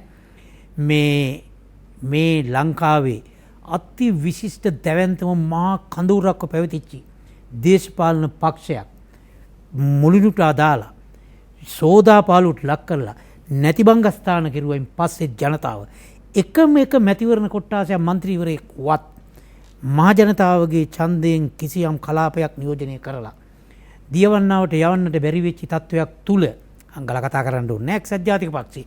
ඒ තරමට පිරිහෙන්නට හේතු සාධක ඒ පක්ෂයේ සහ ඒ පක්ෂයේ නායකයෝ නිර්මාණය කරගත් කල්හි ඒ සියල්ල උනායින් පස්සේ අර ජාතික ලයිස්ට්ුවේ සම්මාදමින් හිමින් එකතු කරලා ගත්තාම ලැබිච්ච മന്ത്രി ධූරයට සුදුස්සෙක් තෝරාගන්නට බැරි වෙච්ච පක්ෂය තමාගේ මේ ජාතික ලයිස්ට්ුවේ එකම එක മന്ത്രിවරයා මේ මහා දැවැන්ත ඉතිහාසයේ නියෝජනය කරන්නට එකෙක් තෝරාගනියව කියලා රටේ මුදුන ඒ එකවත් තෝරාගන්න බැරුව අවුරුද්දකටත් වැඩි කාලයක් තිබිච්ච පක්ෂේ ඒ සියලු විනාශයේ මුලයයි පක්ෂයේ අයම කීමින් පක්ෂෙත් කොටසක් කඩාන ගියයින් පස්සෙත් අර හිටපු නායකයා එනවා. ඒක ඉතින් පක්ෂිතේ ඉන්දුව මැතිවරණ කොමසාර මේ පාර්ලිමේන්තු මහලේකම් මණ්ඩල ලියුම දෙනවා කොමසාරිස්වරයා මැතිවරණේ අනුමත කරනවා. අනේ දෙයියනේ මේන් ආපහු දියතෙන් කුමාරයෙක් කුගේ සීනියක් පෙන්නනවා. ආපහු දියතෙන් කුමාරයෙක් ඇවිල්ලා වගේ එතුමා වාඩි වෙනවා. මේ වීලු වලට දැන්වත් විරාමයේ තියමු. ආදරණීය මිනිසුනේ මේ පක්ෂ දේශපාලනය තුල කොන් වී වෙන් වී මේ හුදකලා වී මේ ලංකාවේ ඊළඟ දශකයට ඊළඟ පරපුරට ඊළඟ යුගයට මව්බිම රැගෙන යන්නට ඉඩ තියන්න එපා. ප්‍රබුද්ධ මනසින් දකිමු සිදුවෙච්ච සියල්ල. දැන් මම යලිත් මම වහලෙක් නෙමෙයි ගෝඨාභය රාජපක්ෂ මැතිතුමා. නමුත් මම සත්‍ය සනාත කළ සත්‍ය නිසා කියන්නේ එතුමා වෙනස් චරිතයක් හැටියට ආවර අර කාලිදාස මහත්තයා කිව්වාගේ විශ්වාසයේ තිබිය මිනිසෙක් හැටියට ජනතාවට ගියා. ජනතාවේ විශ්වාසය පිළිගත්තා. ආවා. අපිත් විශ්වාස කරනවා යම් මේ අරමුණක් ක්‍රමෝපායක් සාර්ථකව දියත් කරන්න ඕනකමක් තිබුණා. බෑ මේ ක්‍රමයේ තුල. මේ ක්‍රමයේ තුල එතුමාට බැරි වුණා කියන්නේ ආයේ කාට පුළුවන් වෙයි කියලාද හිතන්නේ? ඒක බෑ කියලා විනිශ්චයක් දෙන්න පුළුවන් ඔබතුමාට. දැන් බෑ කියලා විනිශ්චයක් ඇති වෙලා තියෙනවනේ ජනතාවට. මේ ඔබ අපි අහන රටේ වෙමින් පවතින්නේ කුමක්ද කියන එක තුල වෙමින් පවතින්නේ ජනතාව ප්‍රාර්ථනා කළ දේ නෙවෙයි නම් එහෙනම් ඒ දේ කළ යුතු පුජ්‍යලය ලෙස නෛතික වර්ම ව්‍යවස්ථාපිත බලය ජන බලය ඇති එතුමාට නොහැකියාවක් ඇති වෙලානේ. ඒ නොහැකියාව ඇති වෙන්නේ මම කියන්නේ පුජ්‍යල චරිතය තුල නොවේ. එතුමා කිව්වාගේ පුජ්‍යල චරිතයකට හසුරවන්නට නොහැකි ක්‍රියාන්විතයක් අර ආකෘතියක් නායකත්වයේ භූමිකාවක් දියත් කරන්නට හැකි වාතාවරණයක් ගොඩනගන්න ඕනේ. ඒක මහා සමාජීය ගමනත ඔය විනිශ්චය දෙන්න කවුරු හරි කෙනෙක් ඔබතුමාට කිව්වොත් එහෙම මේ විනිශ්චය දෙන්න ඔබතුමා කල් වැඩි කියලා තාම කියන්නේ තව අපිට කල් මදි මේකට කියලා නෑ මෙහෙමනේ. දැන් වෑර් ගැට ගගා යනවනම් ලයිට් කණු වලට නැගනක දැන් ආයේ බලන්න දෙයක් නෑ. ලයිට් කණු වලට නැගලා වෑර් ගැට ගන්න පටන් ගත්තා නම් මුල් ක්‍රමයේ වරද්දාගෙනනේ. මූලික ආකෘතියේ අපි බලය විදුලිය කියන්නේ මේ කිව්ව විදුලියනේ. විදුලි බලය කියන්නේ හුදු විදුලි බලය ලංකාවට නෙමෙයි. ඒ නියමුවාගේ ක්‍රියාන්විතය නිසි තැන හඳුනාගෙන එක්තරා තැනක ඉඳන නායකත්වයේ භූමිකාවෙන් දියත් කරන්නේ නැතුව අර වැඩේ පටන් අරන් ඉවරනේ. මම මේකට මට එරෙහිව කවුරු කොහොම දේශ කළත් සත්‍ය කතාව ඒකනේ. ජනාධිපතිතුමාගේ අර මහා බල සම්පන්න භූමිකාවේ මුදා හැරීම යනු ගම් වලට ගිහිල්ලා ගම සමග පිළිසඳරේ ඒ හුදකලා ගම්මාන වල ප්‍රශ්න විසඳන එක නෙමෙයි.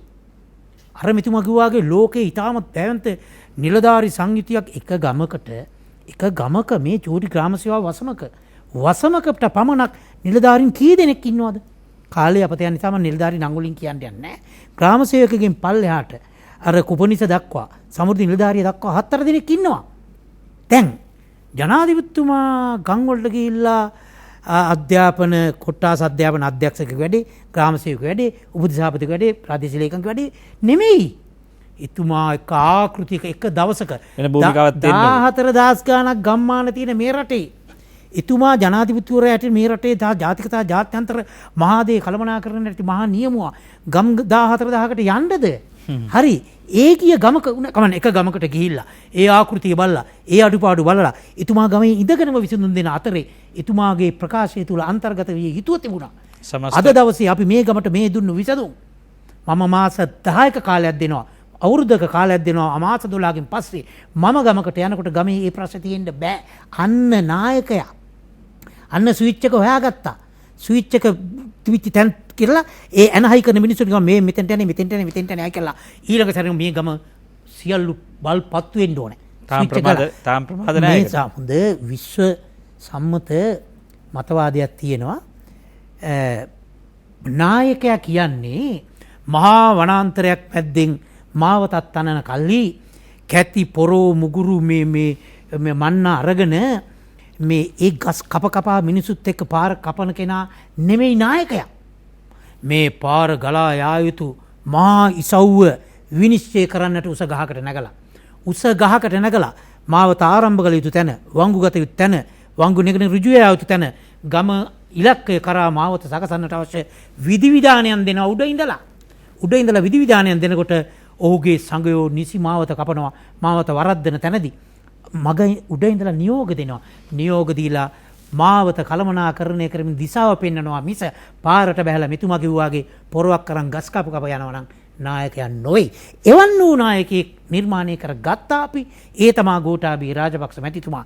ඒ නිසා ගෝඨාභය රාජපක්ෂ මැතිතුමාගේ කාලිදාස මහත්තයා කිව්ව දෙන්න මම නැවතත් යනවා.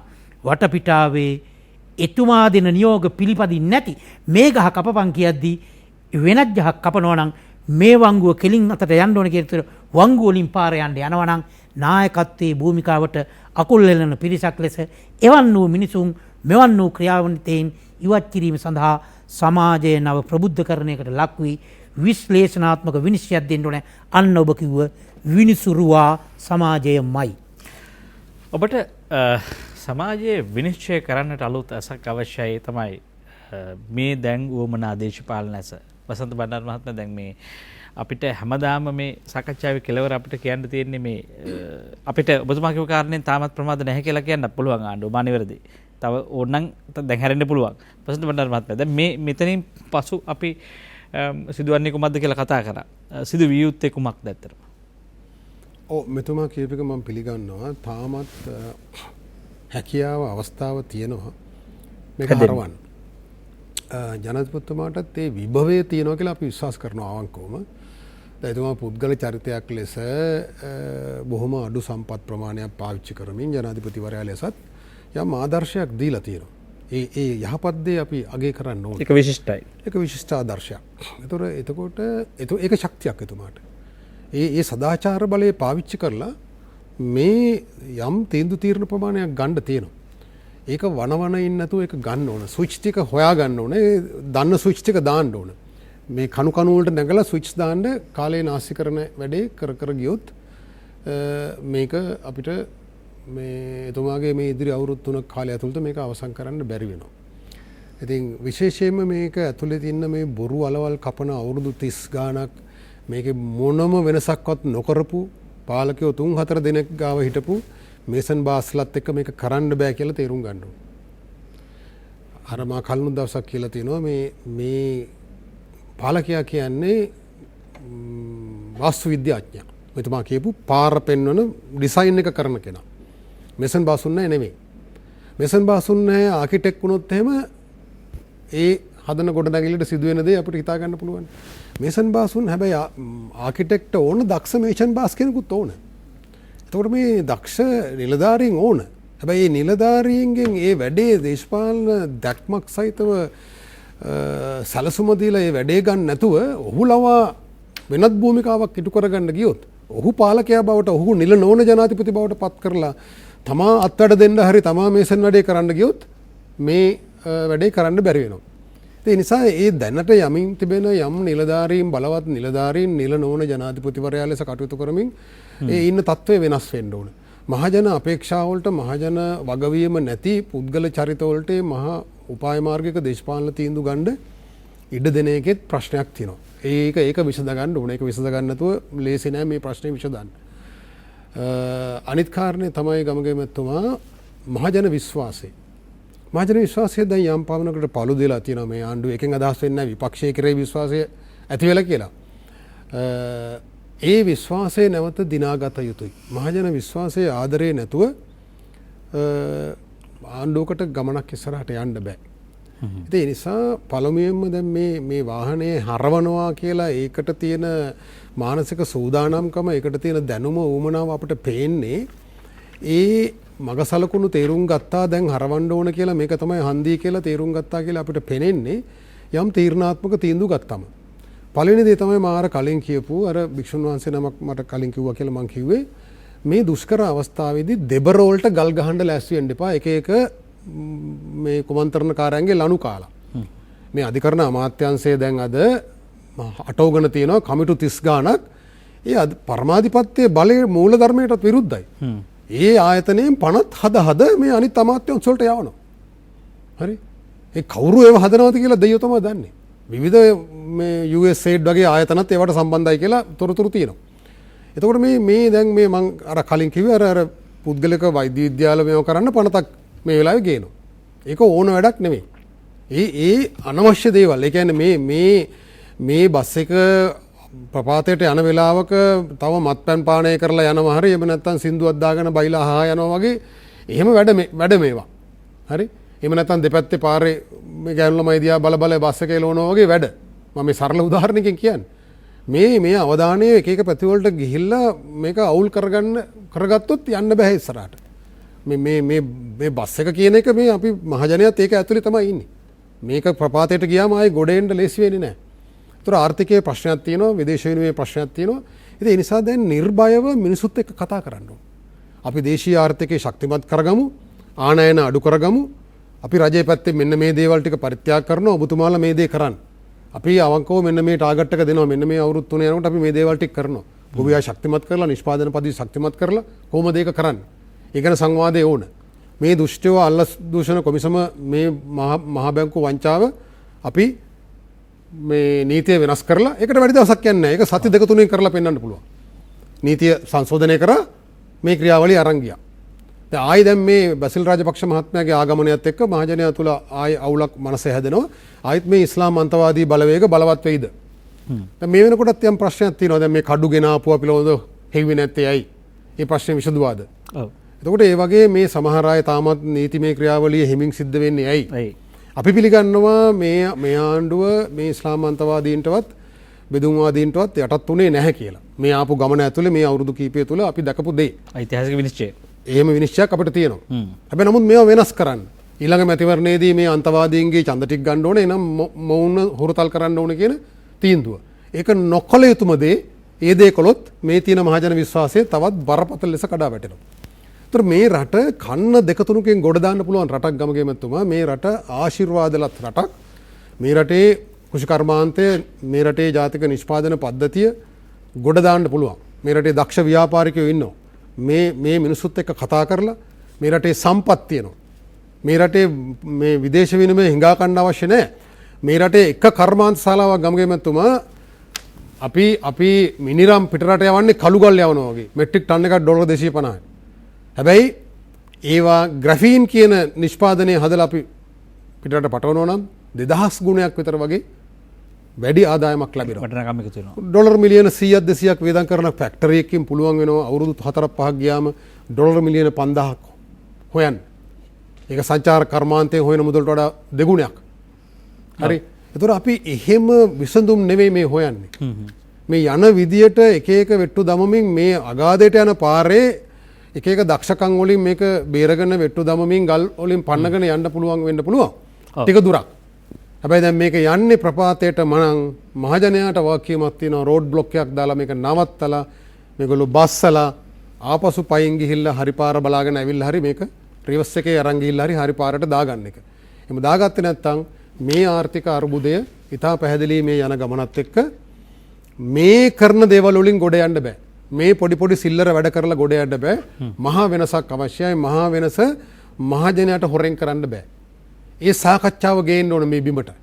ඒකට බය වෙලා හරියන්නේ නැහැ. ඒකට මානසික බාධක පනවගෙන හරියන්නේ නැහැ. ඒ නිසා මෙතනින් පටන් අරගෙන මේ නරකම දුෂ්කරම අවස්ථාවේදී මේක වෙනස් කරන්න මහන්සියක් ගමු කියන එක අපි ජනතාවගේ පැත්තෙනුත් කියනවා, ආණ්ඩුව පැත්තෙනුත් කියනවා. ආණ්ඩුවට අනුතුරු ඇඟවීමකුත් කරනවා. සුති. දැන් ඔබ කියපු කාරණා ඇතුලේ කරන්න ඕනේ මොනවද කියලා වැඩි කල්පනා කරනවට වඩා නොකළ යුත්තේ කුමක්ද කියන එකටත් හොඳ උත්තරයක් නොකළ යුත්තේ කුමක්ද කියන දේ තේරුම් ගැනීමෙන් කරන්න ඕන දේ ඉබේම මතුවෙනවා ගාමිණී මහත්මයා. දැන් මේ මහජනයාගේ පාර්ශවයෙන් මේ වෙන මහජනයාගේ කලබලය, මේ තියෙන හදිස්සිය, මේ කෝපය, ද්වේෂය මේ දේශපාලනයට උත්තරේ නෙවෙයි. ඊට වඩා සංයමයෙන් දේශපාලන විනිශ්චයකරුවන් බවට පත්වෙමින් කොහොමද Tamanට අවශ්‍ය රට ගොඩනගන්නේ? මට කෙටි උත්තරයක් දෙන්න මිනිත්තු එකමාරයි ඔබතුමාට තියෙන්නේ. ඊටාම කෙටි උත්තරේ ඒ කිව්ව මහා සමාජයේ තියෙන නන්වැදෑරුම් ආවේගයන්ට සහ සිතුවිලි වලට විසඳුම ලබා දෙන්නට මේ පොළවේ මේ මෞබිමේ දැනට විශ්වසනීය චරිතයේ වර්තමාන ජනාධිපති ගෝඨාභය රාජපක්ෂ මැතිතුමාමයි. ඉතිහාසයේ අමතක නැහැ. දශක දෙකක තුනක ඉතිහාසය තුල ක්‍රියාන්විතයේ හිටපුවාම තමයි මේ දැන් විපක්ෂය නියෝජනය කරන්නේ. ඒගොල්ලන්ගේ මතවාද මේ මොහොතේ සමාජගත කරේ පේනවා හොඳ විසඳුම් සැලසුන්නේ නැහැ. මම ප්‍රාර්ථනා කරන්නේ මේ ජනාධිපතිතුමා අතිවිශාල බහුතරකයේ විශ්වාසයේ දිනාගත් ජනාධිපතිතුමා යම් පුංචි අතෘප්තියෙන් තිබුණත් ජනාධිපතිතුමාට මෙතුමා සඳහන් කළා වාගේ ඉදිරි වැඩපිළිවෙලක් සඳහා කළ කී දේවල් නෙමෙයි දැන් මහ ජනතාව අමතමින් ජාතිය අමතමින් එතුමා මේ රට මගේ සැලසුමට අනුව වෙනස් කරන්නට මා වෙනුවෙන් නිහඬවන්න සහාය වන්න ඉවසන්න මම සූදානම් කියලා මේ කිව්ව සැලසුම ඉදිරිපත් කළොත් ජනතාව යලිත් එතුමා විශ්වාස කරනවා මන්ද ජනතාව දන්නවා අන් කිසිදු කෙනෙක් ළඟ නැති විශ්වසනීයත්වයක් වර්තමාන ජනාධිපතිතුමා ළඟ තැබිය හැකියයි කියා.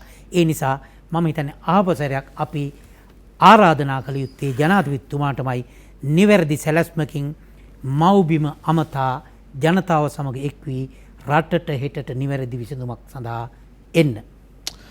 ඔව් එතුමා කියන්නේ එසේ කරමින් ඉන්නවා කියලා. හැබැයි ජනතාවට වැටහෙන්නේ නැත්තම් ඡන්දෙ දුන්නු ජනතාවගේ ඒ බලාපොරොත්තු අපේක්ෂාවන් ස්පර්ශ වෙන්නේ නැත්තම් ඒ එතුමාගේ කතාවෙන් හෝ ක්‍රියාවෙන් ජනතාවට හැඟෙනවා දැන් එතුමා යන්නේ වෙන පාරක කියලා. ඒ නිසා කරුණා කරලා අපිට තියෙන එක දෙයක් තමයි වඩා දේශපාලනිකව බල ගැන්වෙන එක, සවිඥානික වන එක. ඡන්ද දීලා ආපහු අපේ වැඩ කටයුතු කරගන්න පටන් අරන් හේන් කුඹුර වලට ගිහිල්ලා ආය ඡන්දයක් මැතිවරණයක් එනකොට ආපහු මූණ හොදගෙන අත හොදගෙන ඇඟිල්ල පාට කරගන්න ඇවිල්ලා බෑ.